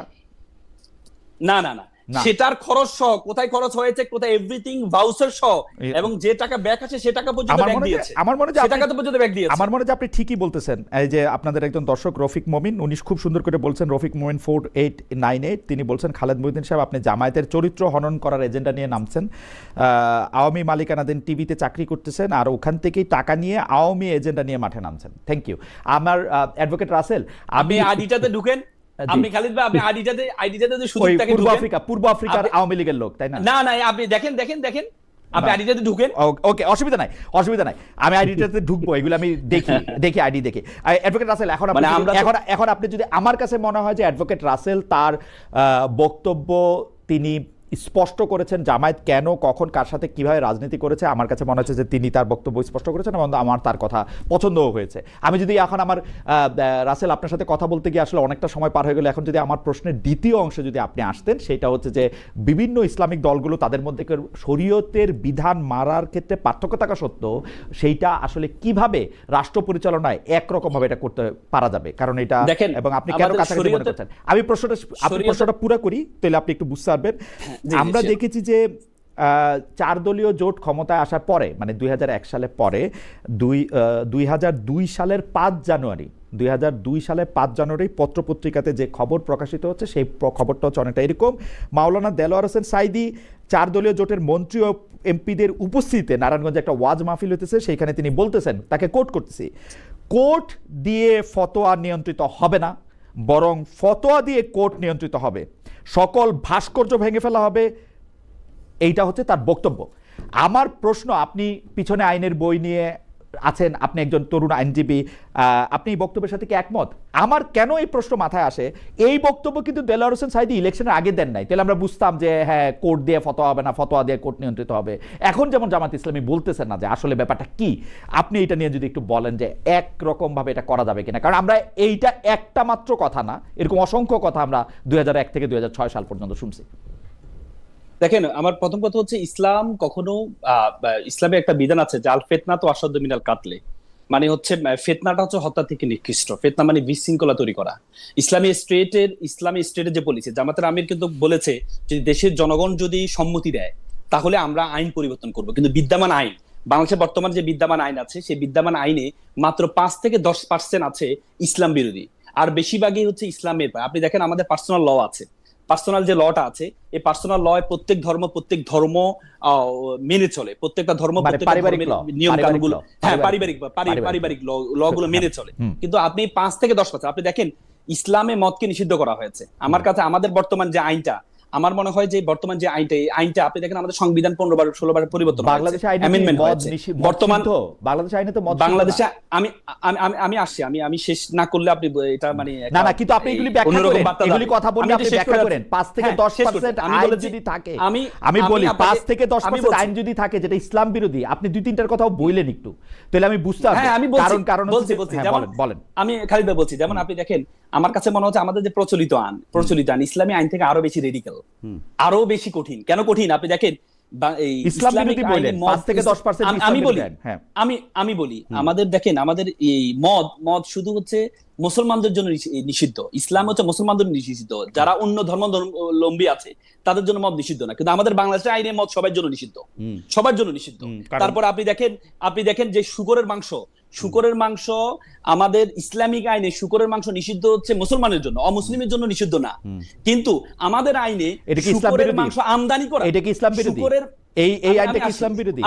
আমি আসি, শুকরের মাংস আমদানিও করা যাবে না, তার মানে এই দেশে তো অমুসলিম লোকজন আসে। আমি এই জন্য বলি বাংলাদেশের যে আইন আছে এটা আরো বেশি রেডিক্যাল, আরো বেশি ইসলাম বিরোধী আইনের কথা বললেন আপনি। আমাদের আইনে যেমন আপনি দেখেন আমাদের এই পারিবারিক আইনে দেখেন, পারিবারিক আইনের মধ্যে ডিভোর্সের ক্ষমতা, আমাদের ইসলামিক আইনে ডিভোর্সের ক্ষমতা নারীকে দেওয়া হয়নি, সেখানে পারিবারিক আইনে ডিভোর্সের ক্ষমতা নারীকে দেওয়া হয়েছে। এটা একটা আছে।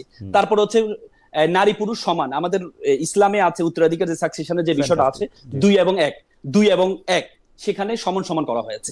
এমন কিছু 5 থেকে 10% আর বেশি না। কিন্তু বিষয়টা হচ্ছে উত্তরাধিকার আইনে কি সমান করা হয়েছে? উত্তরাধিকার আইনে কি সমান করা হয়েছে? আমি খালিদ আমি আসি, আমাদের মূল সমস্যার জায়গাটা কি কোনটা জানেন?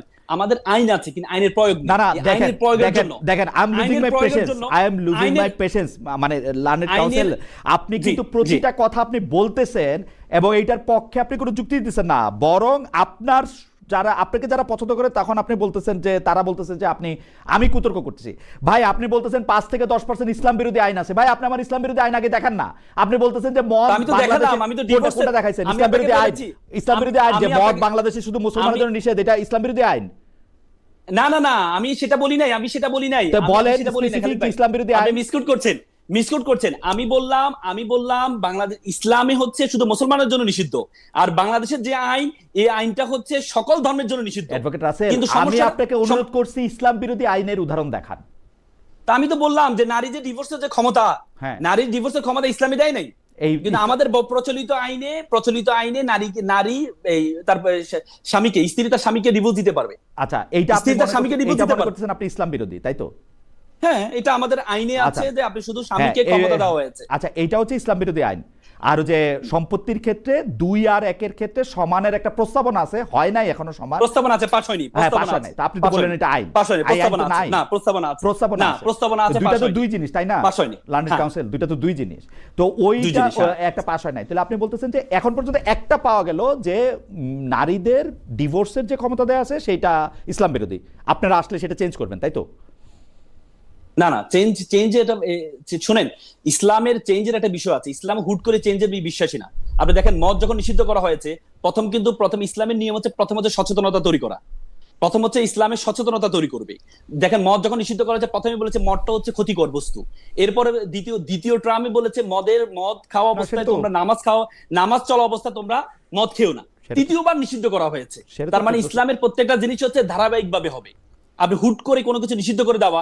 আপনি দেখেন আল্লাহ রাসূলকে দুনিয়াতে পাঠানো হয়েছে মূর্তি ভাঙার জন্য। সে রাসূল 13 বছর মূর্তিকে সামনে রেখে নামাজ পড়েছেন, কিন্তু যখন মক্কা বিজয় হলো রাসূল মূর্তি ভাঙতে হয় না, অটোমেটিকলি যারা তৈরি করেছে তারাই এই কথাটা আপনি বেশিরভাগ সময় বলেন, যদি আপনি কি বুঝাতে চান আমি বুঝি না, কিন্তু মানে আমি বুঝাতে চাই প্লটটা কি আপনার তিনটা কথার আমি কোনো প্লট বুঝলাম না। মানে মদ শুধু মুসলমানদের জন্য কেন নিষিদ্ধ হবে, সবার জন্য কেন নিষিদ্ধ হবে, শুধু মুসলমানদের জন্য কেন হবে না, শুকরের মাংস কেন আমদানি করা যাবে না, এই মূর্তি সামনে রেখে নামাজ কেন পড়া যাবে না, এই প্লটটা কিসের জন্য? মানে খালিদ ভাই আপনি এটা বুঝেনি তো। আমি কি বলতে চাই, আমি বলতে চেয়েছি হচ্ছে বর্তমানে সবাই বলে যে ইসলামী স্টেট কায়েম হলে অধিকার থাকবে না। আমি মনে করি বর্তমান আমাদের যে ইসলামিক আইন এবং আমাদের যে এক্সিস্টিং যে লটা আছে, এই লটা ইসলামী ল থেকে কঠিন।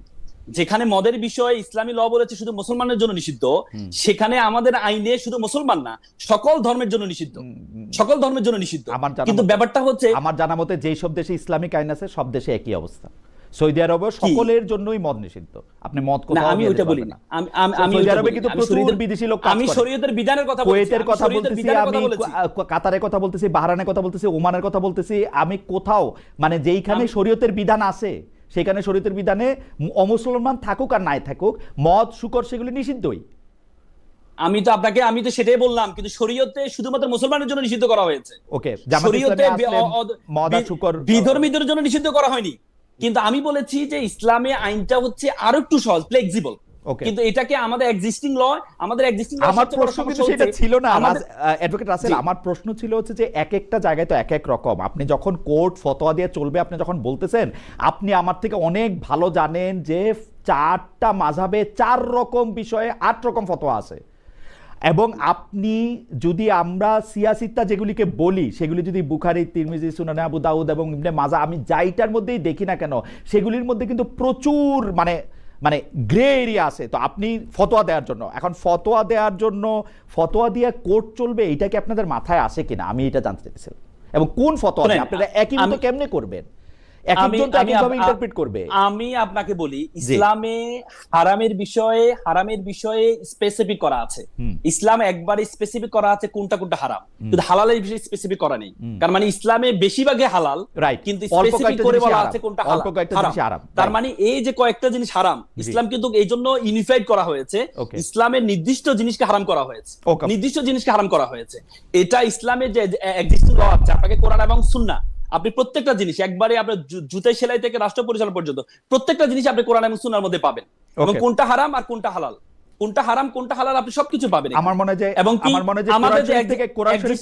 কোরআন শরীফ থেকে যদি আমরা হারাম হালাল নেই, আমাদের অনেক দ্বিধা, অনেক মতবাদী আসলে কমে যাবে। কারণ কোরআনে একদম স্পেসিফিকলি কোন 4টা বিষয় খাওয়ার ক্ষেত্রে হারাম, কোন 4টা বা 2টা বিষয় মানে সুদ ঘুষ এগুলি কিরকম করে কেমনে হারাম, কোন বিবাহ হারাম সেগুলি ব্যাপার আসলে বলা আছে একদম স্পেসিফিকলি।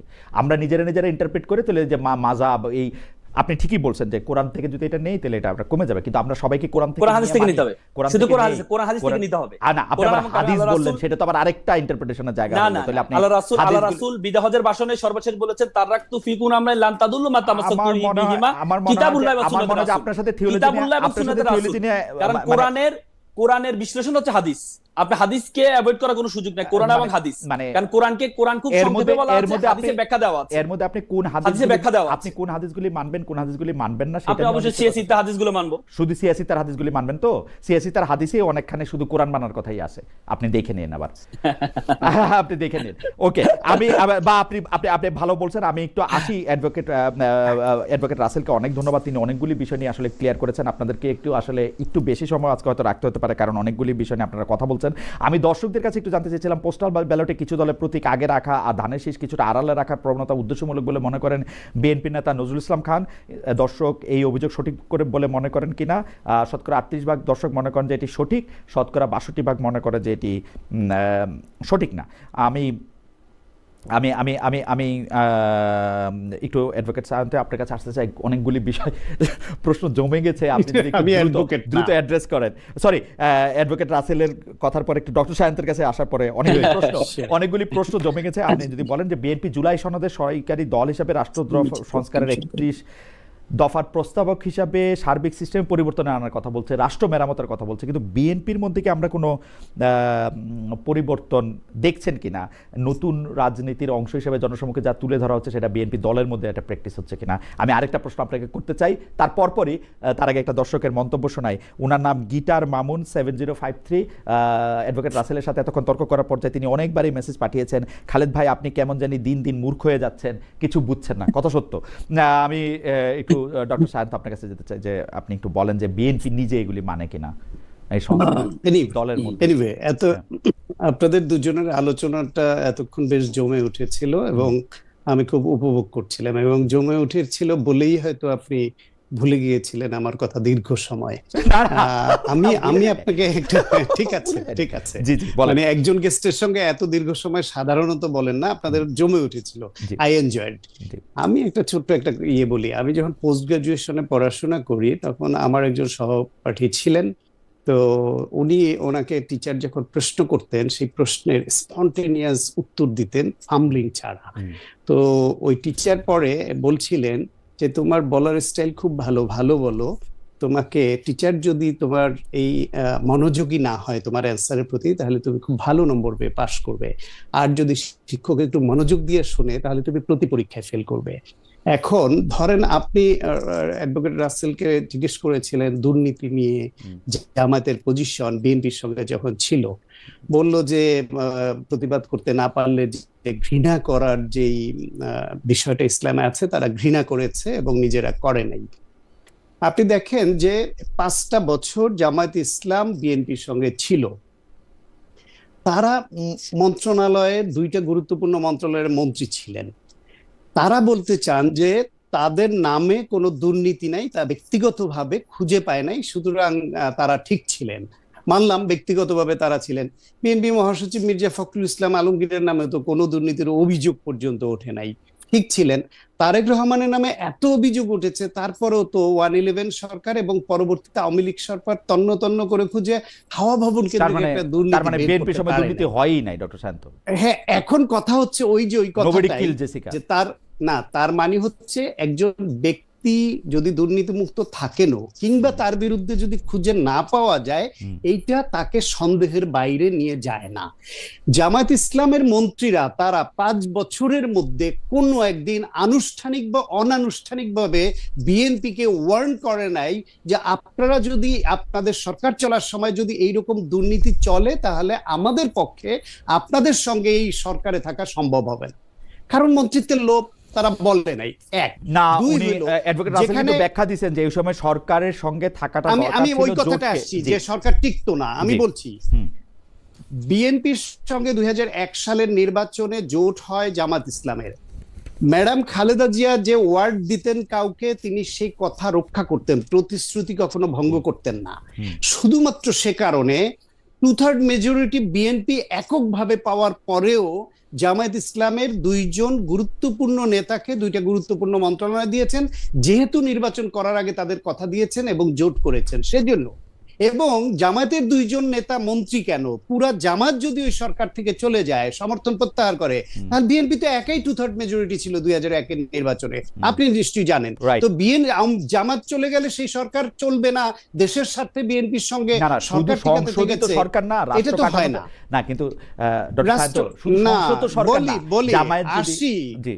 বিশৃঙ্খলা তৈরিতে বাংলাদেশে জামাত ওস্তাদ, সেটা আমরা জানি, আওয়ামী লীগ ওস্তাদ সেটাও আমরা জানি, সেই জন্য করেছেন। আরেকটা বলি, আওয়ামী লীগ সরকারের সময় ঠিক জামাতের এই বয়ানটার মতো একটা বয়ান আওয়ামী লীগের কোনো নেতা কারো ব্যাপারে দিতেন। মতিয়া চৌধুরীর ব্যাপারে বলা হতো উনি খুবই সৎ। আমি বলতাম হ্যাঁ, উনি হতে পারে ফাইন্যান্সিয়ালি সৎ, উনি অনেক সম্পদের মালিক হন নাই, ব্যক্তিগতভাবে চুরি করেন নাই, কিন্তু উনি তো রাতের ভোটে এমপি হয়েছেন। ওনার সরকার তো এরকম পলিসি মেক করে এদেশ থেকে গণতন্ত্র হত্যা করেছে। ওনার সরকার তো ব্যাপকভাবে দুর্নীতি এবং টাকা পাচার করছে, একটা শব্দ তো করছে না, একটা প্রতিবাদ তো করছে না, সুতরাং ওনাকে আমি সৎ মানতে রাজি না। ঠিক একইভাবে জামায়াত ইসলাম সরকারে ছিল, বিএনপির যা দায় আছে সব দায় জামাত ইসলামেরও আছে, কারণ তারা ক্ষমতায় থাকতে একটা শব্দও করে নাই। এবং একটা গোটা সিস্টেমে যখন কোনো না কোনো পার্সেন্টেজ করাপশন থাকে, 2টা মন্ত্রণালয় আইসোলেটলি করাপশন মুক্ত থাকতে পারে না। ব্যক্তিগতভাবে সেই মন্ত্রী 2 টাকা না খাইতে পারে, তারা অধস্তন খেয়েছে, তার নিজের নিয়োগ দেওয়া লোক খেয়েছে, তার পিএস খেয়েছে, কেউ না কেউ খেয়েছে। কারণ গোটা দেশের সিস্টেমটা যখন করাপশনের সিস্টেমের মধ্যে যদি ঢুকে থাকে যায়, তাহলে এইটা আমি সরকারের আপনার সাথে- সময় এটা আমি আপনার সেখানে সাথে তো একমত। হতে পারে না। এটা আমি সুতরাং আপনার সাথে ওই যে আপনি যদি মনোযোগ দিয়ে শোনেন তাহলে দেখবেন যে পাশ করা কঠিন হয়ে যায়, এরকম সব বক্তব্য আসছে। এবার বলি বিএনপির পরিবর্তন নিয়ে। বিএনপির পরিবর্তন হচ্ছে ওইখানে একটা দলের শীর্ষ নেতৃত্বকে তার ফলোয়াররা, অন্য নেতারা ফলো করেন। তারেক রহমানের তার যে বক্তৃতা, তার যে গঠনমূলক আলোচনা, তার যে ইনক্লুসিভনেসের যে কথা তিনি বলেন, তার যে প্রতিহিংসার বাইরে আসা, ম্যাডাম খালেদা জিয়ার যে এরকম ইনক্লুসিভ রাজনীতি, প্রতিহিংসাপরায়ণ না হয় সবকিছু করতেন, সেইটা তার নেতাদের মধ্যে পজিটিভ একটা ভাইব তৈরি করে, যেটা তারেক রহমানের এই পজিশনের কারণে তারেক রহমানকে 2-4 বছর 5 বছর আগেও যারা খুব কঠোর ভাষায় সমালোচনা করতেন, তারাও এখন বলছেন যে তার রাজনৈতিক ম্যাচুরিটি, প্রজ্ঞা এবং অনেক পরিবর্তন তার মধ্যে তারা লক্ষ্য করছেন। ফলে এইটা শীর্ষ নেতার এই পজিটিভ পরিবর্তনটা দলের পজিটিভ পরিবর্তনে একটা প্রভাব ফেলে। 1, 2 হইল বিএনপিতে অতীতে আপনি কখনোই এত সংখ্যক নেতার বিরুদ্ধে শাস্তিমূলক ব্যবস্থা নিতে দেখেননি, যেটা এবার নিয়েছে, করেছে, নিশ্চয়ই খারাপ কাজ করেছে, না করলে ব্যবস্থা, এই শাস্তিমূলক ব্যবস্থা নিবে কেন? কিন্তু একবারেই তো পুরোপুরি আপনার যে অনিয়ম, তার মানে আপনি বলছেন যে পরিবর্তনের চেষ্টাটা অব্যাহত পরিবর্তনের আছে। চেষ্টাটা আপনি এখনো অনেক অগ্রহণযোগ্য বিষয় আছে এবং আমার প্রত্যাশা থাকবে যে এই যে প্রক্রিয়াটা নিজেদের শুধরে নেবার, এটা যেন অব্যাহত থাকে এবং আরো যাতে স্ট্রিক্ট হয় শীর্ষ নেতৃত্ব, তাহলে বিএনপির মধ্যে। কারণ বাংলাদেশের ভবিষ্যৎ এবং বর্তমান আমি বিএনপির বাইরে অন্য কারো হাতে নিরাপদ মনে করি না বলে আমি মনে করি তারেক রহমান এবং বিএনপি ফেল করা মানে বাংলাদেশ ফেল করা।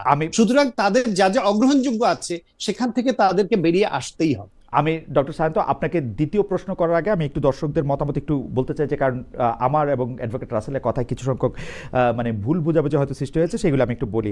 খালেদ ভাই, কোরআন ও হাদিস নিয়ে কথা বলার সময় সাবধান থাকেন। রেদওয়ান আহমেদ বলতেছেন এমন কথা বললেন না যাতে ঈমান না থাকে। ভাই, আমার ঈমান আছে কি না আছে সেই বিবেচনা ভার আপনাকে আল্লাহ দেয় নাই, কেউই দেয় নাই এই দুনিয়াতে, বিশ্বাস করেন দেয় নাই, আবার পড়েন বই খাতা। 2 হচ্ছে খালেদ মহিউদ্দিন বলছে শুধু কোরআন মানলেই হবে, কিন্তু প্রশ্ন হলো কোরআনে তো নামাজের কথা বলা আছে, কিন্তু নামাজ কীভাবে পড়তে হবে এটা কোরআনে বলা হয়েছে, তা হাদিস অবশ্যই পড়তে হবে না। আমি এই কথা কখনোই বলি না যে শুধু কোরআন পড়তে হবে। আমি বলছি, আমি অ্যাডভোকেট রাসেলের বক্তব্যের সাথে একমত, কোরআনে একদম স্পষ্ট বলা আছে কোনটা হারাম কোনটা হালাল, সেইভাবে আসলে সেইটা মানতে হবে এবং সেই মানলে যাদের মধ্যে থেকে একটু পার্থক্য আছে তাদের সবার এক জায়গায় চলে আসতে হবে। Correct me if I am wrong advocate Rasel, লোকজনকে আলাদা আলাদা থেকে একসাথে আনতে হলে কোরআন প্রসঙ্গে তিনি এই কথা বলছেন, পাশাপাশি এই কথাও তিনি বলছেন যে হাদিসও মানতে হবে। আমি বলছি কোন হাদিসগুলি মানা যাবে মানা যাবে না, তিনি বলছেন যে সিয়াসিত্তা বলে যে 6টা হাদিস আমরা চিনি সেই হাদিসগুলি আমাদের মানতে হবে। আমি তাদেরকে বলছি যে ওই হাদিসের মধ্যে তো আসলে এরকম হাদিসও আমরা এরকম দেখি যে ওইটার মধ্যে শুধু কোরআন মানার কথা আছে। আমরা এটার এই প্রসঙ্গে তার মতামত শুনতে ছিলাম। যাই হোক, এইটা নিয়ে নিশ্চয়ই আবার যদি যখন অ্যাডভোকেট রাসেল বলবেন তখন বলবেন, হ্যাঁ অ্যাডভোকেট রাসেল যখন বলবেন তখন বলবেন। আমি অ্যাডভোকেট রাসেলের কাছে আসবো, কিন্তু আমি জনাব সায়ন্তের কাছে এই গণভোট নিয়ে একটা প্রশ্ন করতে চাই যে মূলত বিএনপি রাজি না হওয়ায় কিন্তু ইউনূস সরকার গণভোটটা আগে দিতে পারে নাই, একই দিনে দিতে হয়েছে। কিন্তু এই গণভোটটা নিয়ে বিএনপির কোনো অবস্থান আমরা স্পষ্ট দেখি না। বিএনপি কেমন জানি এই ক্ষেত্রে জামাত ইসলামের মতো কথা বলে, কিরকম জানেন, আমরা তো না ভোট দেওয়ার কোনো সুযোগ নাই। আরে বাবা, আপনি যদি মনে করেন এটাতে আপনি সাইন করছেন, আপনি বলেন হ্যাঁ ভোট দেন, আপনি না ভোট দেওয়ার সুযোগ নাই, আপনি এটা দিবেন কি দিবেন এটা জানি না। এদিকে আবার সরকার কেন প্রচারণা করে সেইটাতে আবার কারো কারো এটা নিন্দামন্দ দেখতে পাই। সরকারের একটা সংস্কার, সরকারের একটা ইয়ার মধ্যে ছিল, ও এটা প্রচারণা করবে না। মানে ধরেন বিশ্বের সর্বশ্রেষ্ঠ গণতন্ত্র যদি আমরা ধরে নিই যেসব দেশে আছে, এই পশ্চিমা দেশগুলিতে বা আমেরিকাতে বা ভারতে, তারা কি তাদের এজেন্ডাটা বাস্তবায়নের জন্য জনগণের বলবে না? এটা তো কি অন্যায় হলো, আমি জিনিসটা বুঝি না। কিন্তু ডক্টর সায়ন্ত, আপনি মানে বিএনপির পজিশনটা আপনি বোঝেন কিনা যে গণভোটে এটা দুইটা পার্ট। একটা হচ্ছে গণভোটে বিএনপির অবস্থান, আর একটা হচ্ছে সরকার হ্যাঁ ভোটের পক্ষে যে প্রচারণা চালাচ্ছে সেটা ঠিক করছে কিনা। প্রথমে আমি ছোট করে হ্যাঁ ভোটের সরকারের প্রচারণার অবস্থান নিয়ে বলি, এটা ঠিক করছে না। সরকার প্রচারণা করবে, সকলকে বলবে যে আপনারা গণভোটে অংশ নেন এবং গণভোটে আপনারা বুঝে আপনার যে আকাঙ্ক্ষা সেটা আপনি ভোটের মাধ্যমে ব্যক্ত করেন। সরকার এইখানে গণভোটে হ্যাঁ বা, যেহেতু আপনি হ্যাঁ বা না রেখেছেন, সেই হ্যাঁ বা নাতে যদি সরকার একটা পক্ষ নেয় আর কোন রাজনৈতিক দল ওই পক্ষ নেয়, তখন মনে হবে সরকার এবং এই রাজনৈতিক দলগুলা একপাক্ষিক হয়ে ডক্টর শান্ত, গেছে। আমি গণভোটের একটা ছোট্ট উদাহরণ আপনার সামনে রাখি। ব্রেক্সিট হবে কি হবে না, এই প্রসঙ্গে ব্রিটেনের সেই সময়কার প্রধানমন্ত্রী জনাব ক্যামেরন, তিনি ছিলেন হচ্ছে টরি পার্টির নেতা, মানে কনজারভেটিভ পার্টির নেতা। তিনি বলতেছিলেন যে ব্রেক্সিটটা আসলে দরকার নাই, আমরা ইউরোপীয় ইউনিয়নে থাকি, কিন্তু এবং সেইটার পক্ষে কিন্তু তিনি প্রচারণাও চালাইতেছিলেন। কিন্তু যে জনগণ যেই দেখা গেল যে গণভোটে ব্রেক্সিটের পক্ষে রায় দিছে, ক্যামেরন পদত্যাগ করলেন, তার কিন্তু সংখ্যাগরিষ্ঠতার অভাব ছিল না। এটা তো তিনি করতেই পারেন, এটা তার এজেন্ডা। এটা ডক্টর ইউনূসের এজেন্ডা হচ্ছে সংস্কার। পারেন না, আমি বলি আপনাকে, আপনি ভালো বলেছেন উদাহরণ, ওই উদাহরণ টেনে। বাংলাদেশে এর আগেও যে 3টা গণভোট হয়েছে, জিয়াউর রহমানের সময় একটা, হোসেন মোহাম্মদ এরশাদের সময় একটা, এবং এই সংসদীয় পার্লামেন্টারি সিস্টেমে আসার সময় খালেদা জিয়ার সময় একটা। ওই সময়ও কিন্তু সরকার হ্যার পক্ষে প্রচারণা চালিয়েছে। শুধু ব্রিটেনের উদাহরণ অত দূরে যাওয়ার দরকার নাই। কেন চালিয়েছে? তখন সরকার ওই অবস্থা নিয়ে শুধু হ্যাঁ ভোট দিয়েছে। তখন যদি কোনো রাজনৈতিক দলের বিরুদ্ধে দাঁড়িয়েছে যারা, তাদের সঙ্গে সরকারের পজিশনের ফাইট হয়েছে। কিন্তু এইখানে একটা জাতীয় নির্বাচন হচ্ছে, সেই জাতীয় নির্বাচনে মানুষ মার্কায় ভোট দিবে, একই সঙ্গে হ্যানা ভোট হচ্ছে। এইখানে রাজনৈতিক দলগুলোর অবস্থানের উপরে এটা ছেড়ে দিতে হবে, যাতে সরকার না, বরং আপনি উল্টা বললেন না ডক্টর শান্ত, ওইটা কিন্তু সরাসরি কনফ্লিক্ট অফ ইন্টারেস্ট ছিল। জিয়াউর রহমান সাহেব বলতেছেন আপনারা কি আমাকে ক্ষমতায় দেখতে চান নাকি চান না, এরশাদ সাহেব বলতেছেন আপনারা কি ক্ষমতা আমাকে দেখতে চান কি চান না, এটা conflict of interest. Doctor Mohammad Yunus এবং তার সরকারে তো কিছুই যায় আসে না এই সংস্কারে হ্যাঁ আসলো কি না আসলো, ওরা তো একটা আদর্শগত জায়গা থেকে জিনিসটা সমর্থন করতেছে।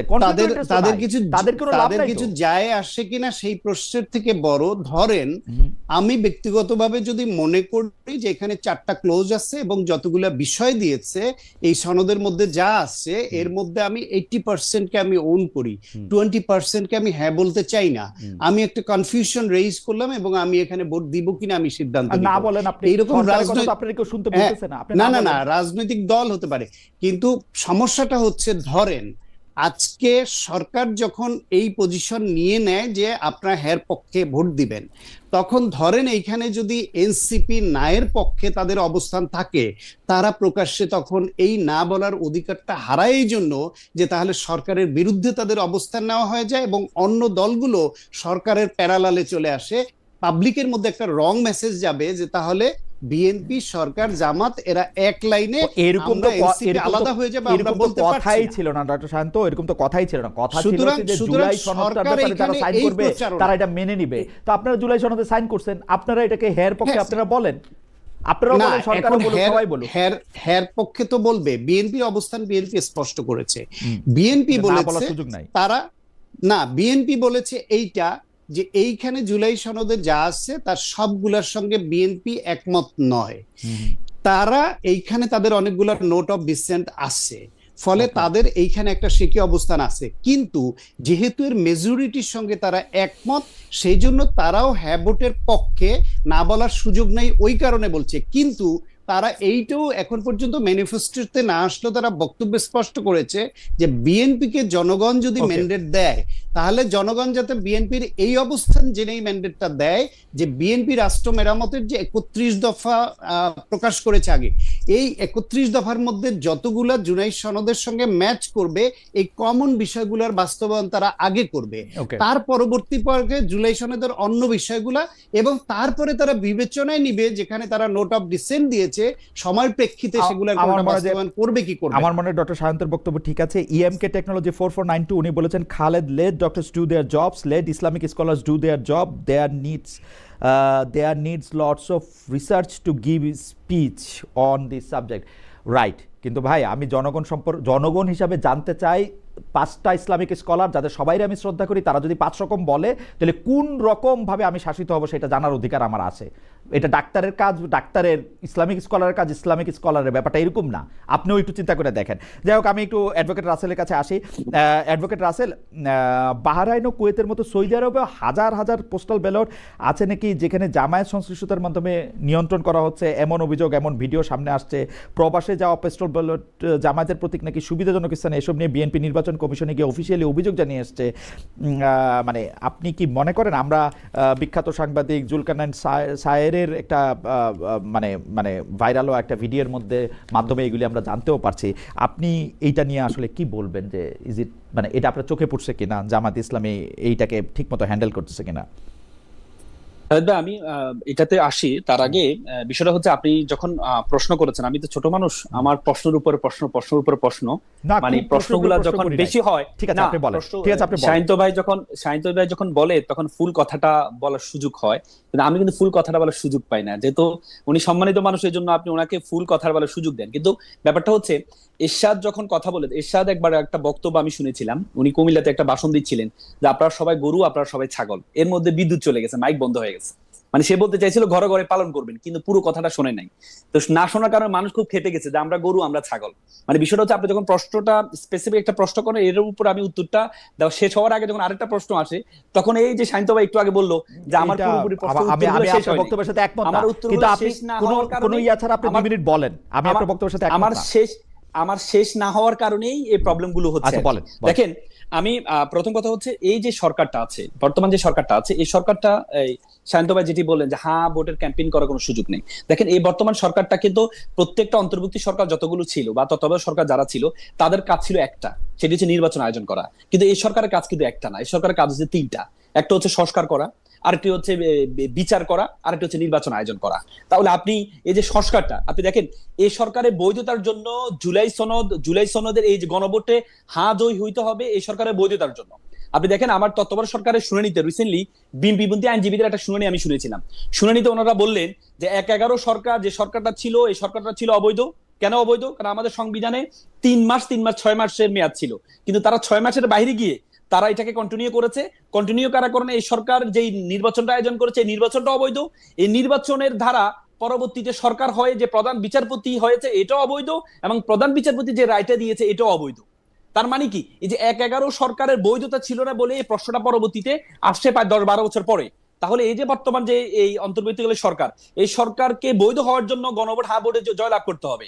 যদি এই সরকার ভোটে জয়লাভ না করে, তাহলে এই সরকার বৈধ হবে না। আর যদি এই সরকার বৈধ না হয়, তারা যে নির্বাচন আয়োজন করেছে এই নির্বাচনটা বৈধ হবে না। আর এই নির্বাচন বৈধ না হলে যারা ক্ষমতা আসতে চায়, তাহলে তো তাদের ক্ষমতাটাও 10-12 বছর পরে ক্ষমতা নিয়ে প্রশ্ন উঠবে। আমি একটা কথা জিজ্ঞেস করব।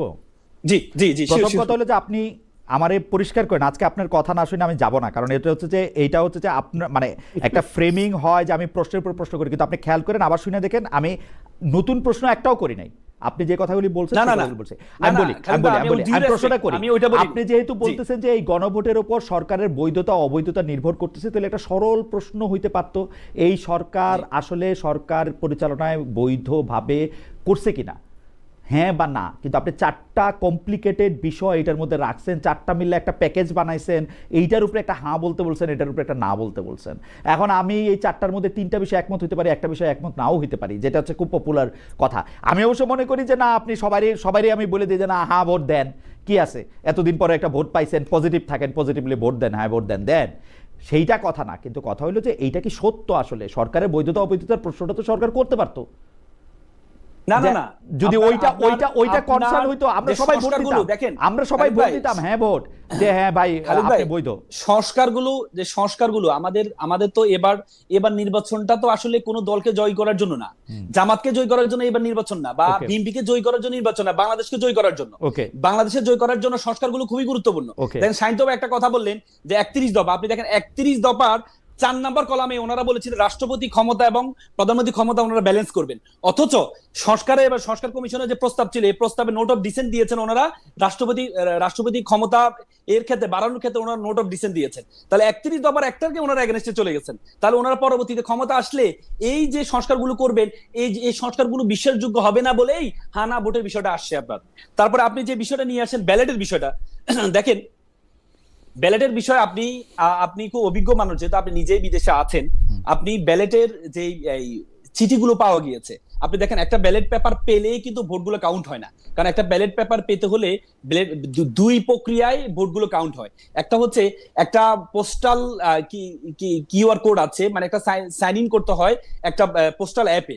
সেখানে সাইন ইন করার জন্য এনআইডি কার্ড দিতে হয়, তারপর সেখানে নাম্বার দিতে হয়, কোড দিতে হয়, কোড দেওয়ার পরে সেই পোস্টাল অ্যাপসে আপনি সাইন ইন করবেন। এরপরে যে চিঠিটা আসবে, চিঠিটার যে একটা কিউআর কোড আছে, এই কিউআর কোড স্ক্যান করতে হবে। স্ক্যান করার পরে এরপরে আপনি ভোটটা দিতে পারবেন। তার মানে কারো কাছে যদি শুধু চিঠিগুলো থাকে, এই চিঠি দিয়ে সে ভোট দিতে পারবে না, সে ভোটটা অ্যালাউ হবে না। কারণ তাকে এই যে স্ক্যান করা তার কিউআর কোড যেটা আছে তার নিজস্ব নাম্বারে, নিজস্ব মোবাইলে, এটাকে কি স্ক্যান করা ছাড়া সেই ভোটটা কাউন্টেবল হবে না। এবং কি আপনি দেখেন বিদেশে হচ্ছে একটা পোস্টাল অ্যাড্রেস নেওয়ার জন্য কিছু, যেমন বাহারাইনে আমি যেটা জানতে পেরেছি যে তাদের পোস্টাল অ্যাড্রেস নেওয়ার জন্য কিছু টাকা দিতে হয়। এই জন্য তারা নির্দিষ্ট একটা অ্যাড্রেসে তারা সবগুলো পোস্টাল নিয়ে এসে তারা চিঠিগুলো প্রত্যেকে, আপনি যে ভিডিওটা ভাইরাল হয়েছে এই ভিডিওর মধ্যে কেউ দিচ্ছে, কেউ দেখাতে পারবে না যে ভোট দিচ্ছে, দাড়ি ফেলা ভোট দিচ্ছে বা হাত পাকা ভোট দিচ্ছে, কেউ দেখাতে পারবে না। সেখানে দেখানো হচ্ছে যে চিঠিগুলো বন্টন করা হচ্ছে, কারণ এই চিঠিগুলো যদি কারো একজনের কাছে থাকে, সে চাইলে। আপনি কোনো অ্যানোমালি দেখতে পান নাই, তাই তো অ্যাডভোকেট রাসেল? না, আমার কাছে মনে হয়নি, কারণ এই চিঠিগুলো একটা অ্যাড্রেসে গিয়েছে, সেই অ্যাড্রেস থেকে বন্টন হচ্ছে। Fair enough. আপনি যেহেতু অ্যানোমালি দেখতে পান নাই, তো আপনি কি না, আপনার কাছে আরেকবার একটু আসবো। আমি একটু জনাব সায়ন্তর কাছে আমি শেষ প্রশ্নটা একটু করে আসি। জনাব সায়ন্ত, এই আসলে নতুন প্রশ্নে যাওয়ার আর এখন সময় নাই। আমি বরং এইটাই বলি যে হ্যাঁ ভোট না ভোট নিয়ে যে অ্যাডভোকেট রাসেলের কনসার্ন, সেটা আমাদের সকলেরই কনসার্ন। বিএনপিকে প্রথম থেকেই আসলে সংস্কারের বিষয়ে কেমন জানি কনজারভেটিভ মনে হচ্ছে। সংস্কার বললেই বিএনপি 31 দফা দেখাচ্ছে, বেগম জিয়ার 20-30-এর ঘোষণা দেখাচ্ছে, বলছে তারা, কিন্তু আসলে সংস্কারের ব্যাপারে বিএনপি একদমই নিমরাজি। অনেকেই বলছেন বিএনপি ক্ষমতা গেলে সংস্কার করবেন না। আমার কেন এই আশঙ্কা হচ্ছে, বিএনপি আসলে সংস্কার বা এই জাতীয় জিনিস করার ব্যাপারে একটু আসলে কথা না রাখার দলেই।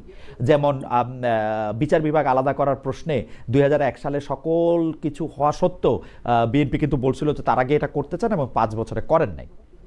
একটু যদি অ্যাডভোকেট সায়ন্ত বলেন। সেটা ক্ষমতায় থেকে ডক্টর সায়ন্ত যদি বলেন।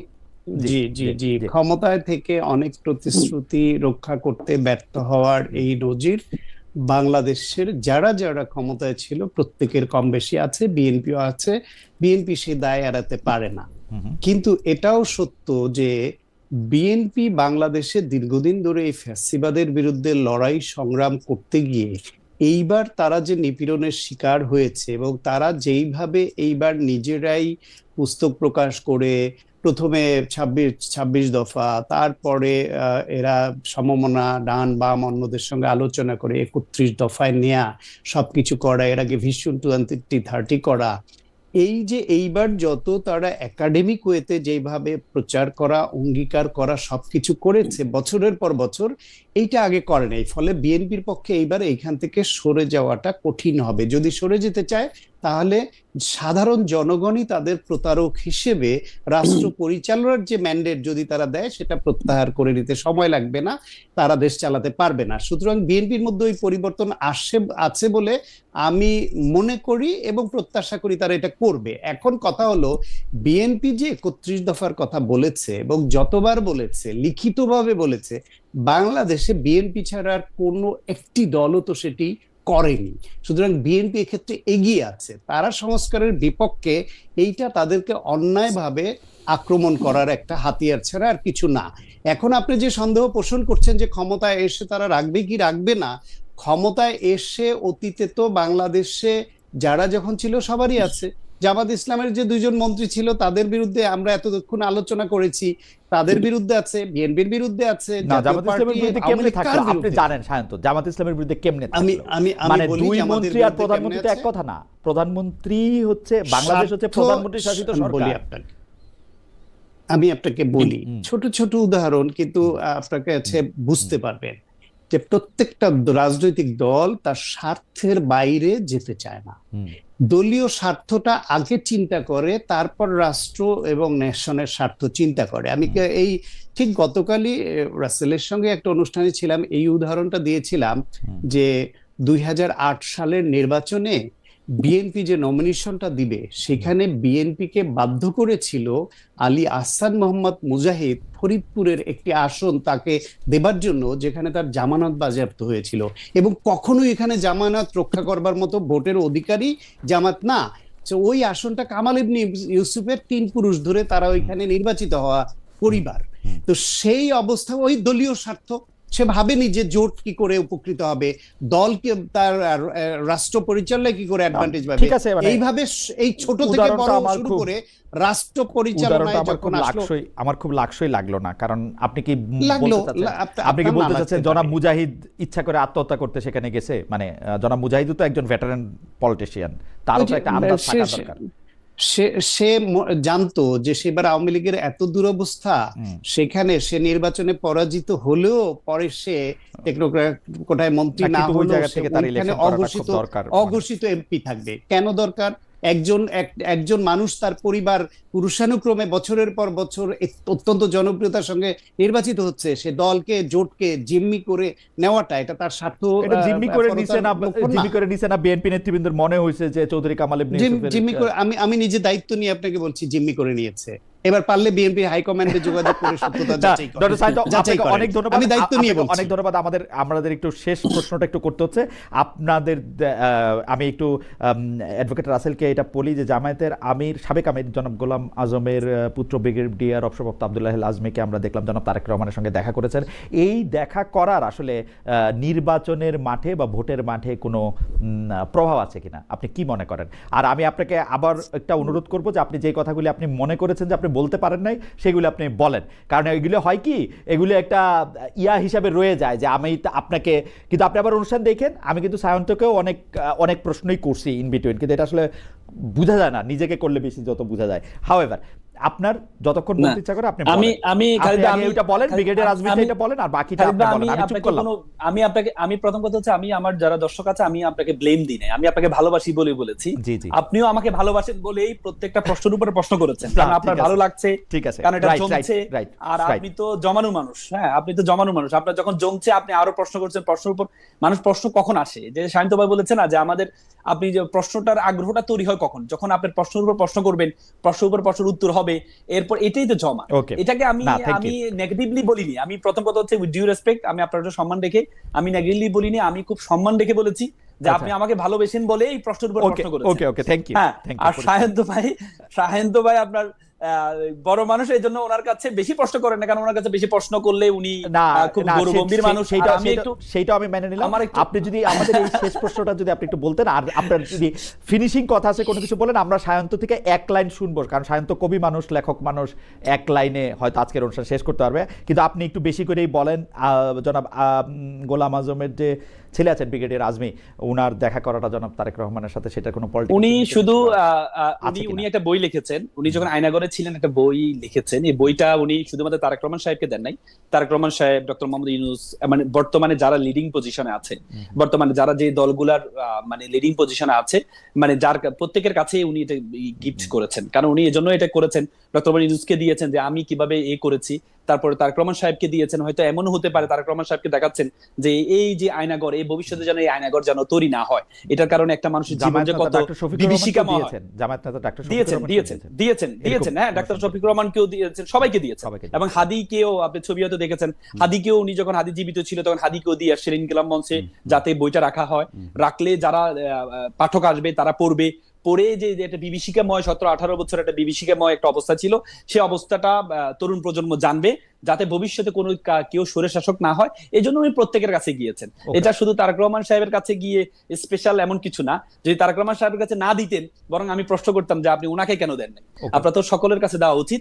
সেই ধারাবাহিকতা দিয়েছে, এটাকে আমার কাছে অন্যভাবে নেওয়ার কোনো সুযোগ নেই। ভোটের রাজনীতিতে এটার কোনো প্রভাব আছে, মানে আজমি সাহেব? না, ভোটের রাজনীতিতে আমি তো মনে করি আপনার রয়টার্সকে জামাতের আমির যে বলেছেন 5টা বছর ইউনিটি গভর্নমেন্টের কথা বলেছেন। ইউনিটি গভর্নমেন্টটা আসলে, ইউনিটি গভর্নমেন্ট বলতে আমি যেটা বুঝি আর কি, ইউনিটি গভর্নমেন্ট আমরা তো আসলে বিরোধী দলকে মানুষ মনে করি না। আমি মনে করি বিরোধী দলকে নিঃশেষ, মানে বিরোধী দল মানে হচ্ছে সে তার কোনো অধিকার থাকবে না, সেই বাইরে থাকবে না, সে জেলে থাকবে, তার বিরুদ্ধে মামলা হামলা হবে, তার বিরুদ্ধে হাজারো মামলা হবে। এই যে গত শেখ হাসিনা যেভাবে বিরোধী দলকে অ্যাড্রেস করা হতো, যে বিরোধী দল বলতে তার অফিস খোলার কোনো ক্ষমতা নাই, সে অফিস খুলতে পারবে না, সেই রাজনৈতিক কোনো মিছিল মিটিং করতে পারবে না, এটা না করা। এই জাতীয় সরকারের ধারণা বোধহয় তারেক সাহেবই সবার আগে দিয়েছেন, তাই না? প্রথমে দিয়েছেন উনি যখন লন্ডনে ছিলেন, আমি সেটা বলেছিলাম, আমি শাহিন ভাইয়ের সাথে আমি গতকালই টকশোতে আমি সেটা বলেছিলাম যে তাই তারেক রহমান সাহেব যখন খারাপ অবস্থা ছিল তখন কিন্তু উনি গভর্নমেন্টের কথা বলেছেন।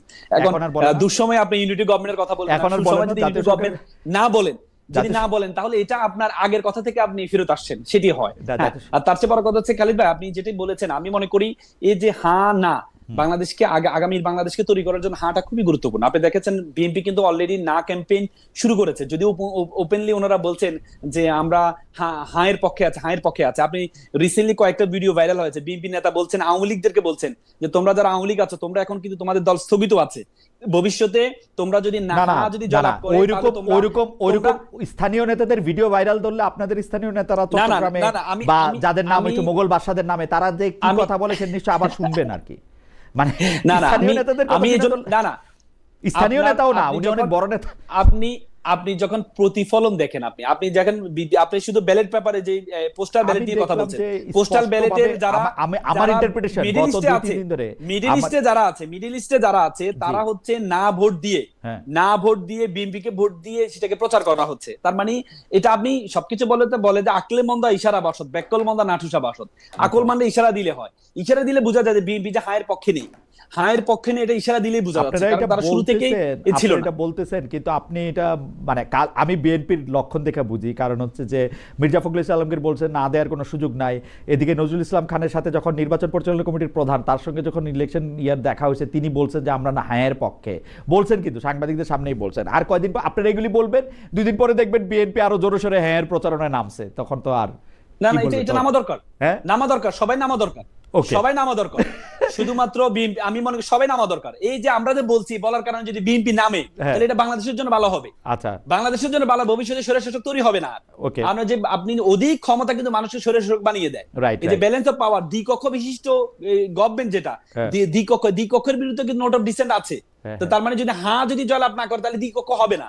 আর দ্বিকক্ষ যদি না হয় তাহলে মাত্র 39% ভোট পেয়ে আপনি 260 আসন পাবেন, আর 40% ভোট পেয়ে আপনি মাত্র 60 আসন পাবেন। এমনই হচ্ছে। দ্বিকক্ষের ব্যাপারে তো কেউ আপত্তি জানায়, মানে দ্বিপক্ষে পিআর, তাই তো?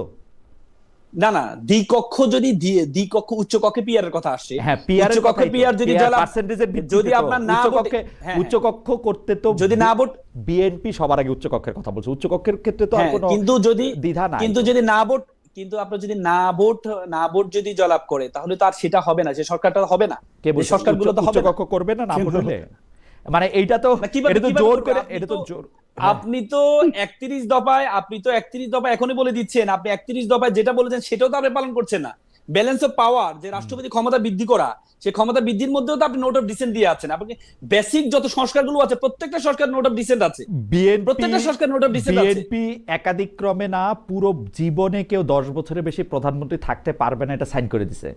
এর চেয়ে বেশি আর কি করবে বিএনপি? এটা ওনাদের 31 দফায় আছে, পরপর 2 বার আছে। উনারা যেটা বাড়তি করছে সেটা হচ্ছে কখনো পারবে না, সেটা করছে পারবে না। হ্যাঁ এটাকে তো নোট অফ ডিসেন্ট, কিন্তু বেসিক তারপরে হচ্ছে যে ব্যালেন্স অফ পাওয়ারের ক্ষেত্রে আপনি কি প্রেসিডেন্ট প্রধানমন্ত্রী দুইটা দ্বৈত শাসন করতে চান? মানে যাই হোক, এগুলি সংসদে আলোচনা না করে এগুলি করা ঠিক হবে না। এইটা যেই নোট অফ ডিসেন্ট গুলি আছে, আপনিও খুব ভালো করে জানেন, আপনি আইনজীবী, এই সারা জীবন হয়তো আপনাদের সুবিধা হবে, অনেক মামলা মোকদ্দমা আসবে আপনাদের কাছে, বুঝছেন? এইগুলি নিয়ে আপনারা, কিন্তু অন্য মানুষের অনেক অসুবিধাও হইতে পারে। হাউএভার, তবু আমরা আশা করব যে যেহেতু জুলাই সনদের মধ্যে বা জুলাই ঘোষণার মধ্যে সবগুলি রাজনৈতিক দল, আমাদের প্রফেসর আলী রিয়াজের নেতৃত্বে একটা সংস্কার কমিশন হয়েছে, সংস্কার কমিশনের নেতৃত্বেও সব প্রফেসর ডক্টর মোহাম্মদ ইউনূসী ছিলেন, কিন্তু আলী রিয়াজ সাহেব কো চেয়ারম্যান হিসেবে সেইগুলি সবগুলি এটা দেখছেন। আমাদের মনির হায়দার ভাই ছিলেন, অনেক কথাবার্তা, অনেক কিছু হয়েছে, কিন্তু অনেক দলের সাথে অনেক কথা হয়েছে। এটা একটি কিছুটা ফল বয়ে আনুক, আমরা এই সংস্কারগুলি বাস্তবায়িত দেখি, গণভোটেও যেন এটা প্রতিফলন দেখি। আমরা ডক্টর সায়ন্তকে দিয়ে শুরু করছিলাম, কিন্তু যেহেতু ডক্টর সায়ন্তের মনে হয়েছে যে আমরা ওনার সঙ্গে একটু কম কথা কইছি, সেই জন্য উনিই শেষ করুক আজকে। আপনি এটা শেষ করেন। আমরা তরুণ আইনজীবী রাসেলকে আমরা শুনছি, আপনি গণভোট নিয়ে যদি আর কোনো কিছু বলেন। না ঠিক আছে, কথা তো বহু বছর ধরে বলছি, এখন একদিন একটু কম বা বেশিতে এমন কিছু এসে যায় না। তো কথা হচ্ছে গিয়ে গণভোটের প্রশ্নে আমি ব্যক্তিগতভাবে মনে করি যে এখানে হা জয়যুক্ত হলে বিএনপির হারানোর কিছু নাই, বরং বিএনপির 31 দফার বেশিরভাগ যেহেতু এই সনদের মধ্যে আছে, হা জয়যুক্ত হলেও যে অল অন এ সাডেন সব বাস্তবায়ন করতে হয় এমন তো নয়, পর্যায়ক্রমে করবে। সেই ক্ষেত্রে বিএনপির যেগুলোতে প্রায়োরিটি বলেই দিয়েছে যে 31 দফার মধ্যে ম্যাচ করে যেগুলো, সেগুলো আগে করবে এবং পর্যায়ক্রমে করবে। এতে খুব হারানোর কিছু আছে বলে আমি মনে করি না, এবং যথেষ্ট সময়ও পাবে। ফলে রাষ্ট্র সংস্কারের পক্ষে যেহেতু বিএনপি প্রথম উচ্চকণ্ঠ হয়েছে, লিখিতভাবে পুস্তক প্রকাশ করে জনমত গঠন করেছে, এইখানেও তাদের হ্যাঁ জয়যুক্ত হলে বা হ্যাঁ পক্ষে থাকলে হারানোর কিছু আছে বলে আমি মনে করি না, ডক্টর বরং শাহাদাত, তাদের অর্জনের বিষয় আছে। ডক্টর এক, দুই হলো জি আরেকটু বলবেন? আচ্ছা, তাহলে আপনি 1 মিনিটের মধ্যে শেষ করেন ডক্টর শাহাদাত, আমাদের আর হ্যাঁ, দ্বিতীয় হলো গিয়ে এই নানান সময় নানান প্রশ্ন আসে, অতীত বর্তমান ঘাটাঘাটি না করা। আপনি যথার্থই বলেছেন যে অতীতের উপর ভিত্তি ধরে বর্তমান রচিত হয় এবং বর্তমানের উপর ভর করেই ভবিষ্যৎ রচিত হবে। সুতরাং আমরা অতীত বর্তমান ভবিষ্যৎ কোনোটাকে অস্বীকার করতে চাই না, একটা দিয়ে আরেকটাকে ঢাকতে চাই না। আমার কাছে খুব গুরুত্বপূর্ণ আমার বাংলাদেশের জন্মের ইতিহাস। আমি জন্মের ইতিহাসকে ভুলে যেতে দেব না। ভুলে যারা যাবে তাদের সঙ্গে আমি নাই। বাংলাদেশের যে কোনো গণতান্ত্রিক মুভমেন্টে যারা পজিটিভ ভূমিকা রেখেছে সেইটাকে আমার অ্যাক্রিডিট করতে হবে, যখন যারা যতটুকু করেছে।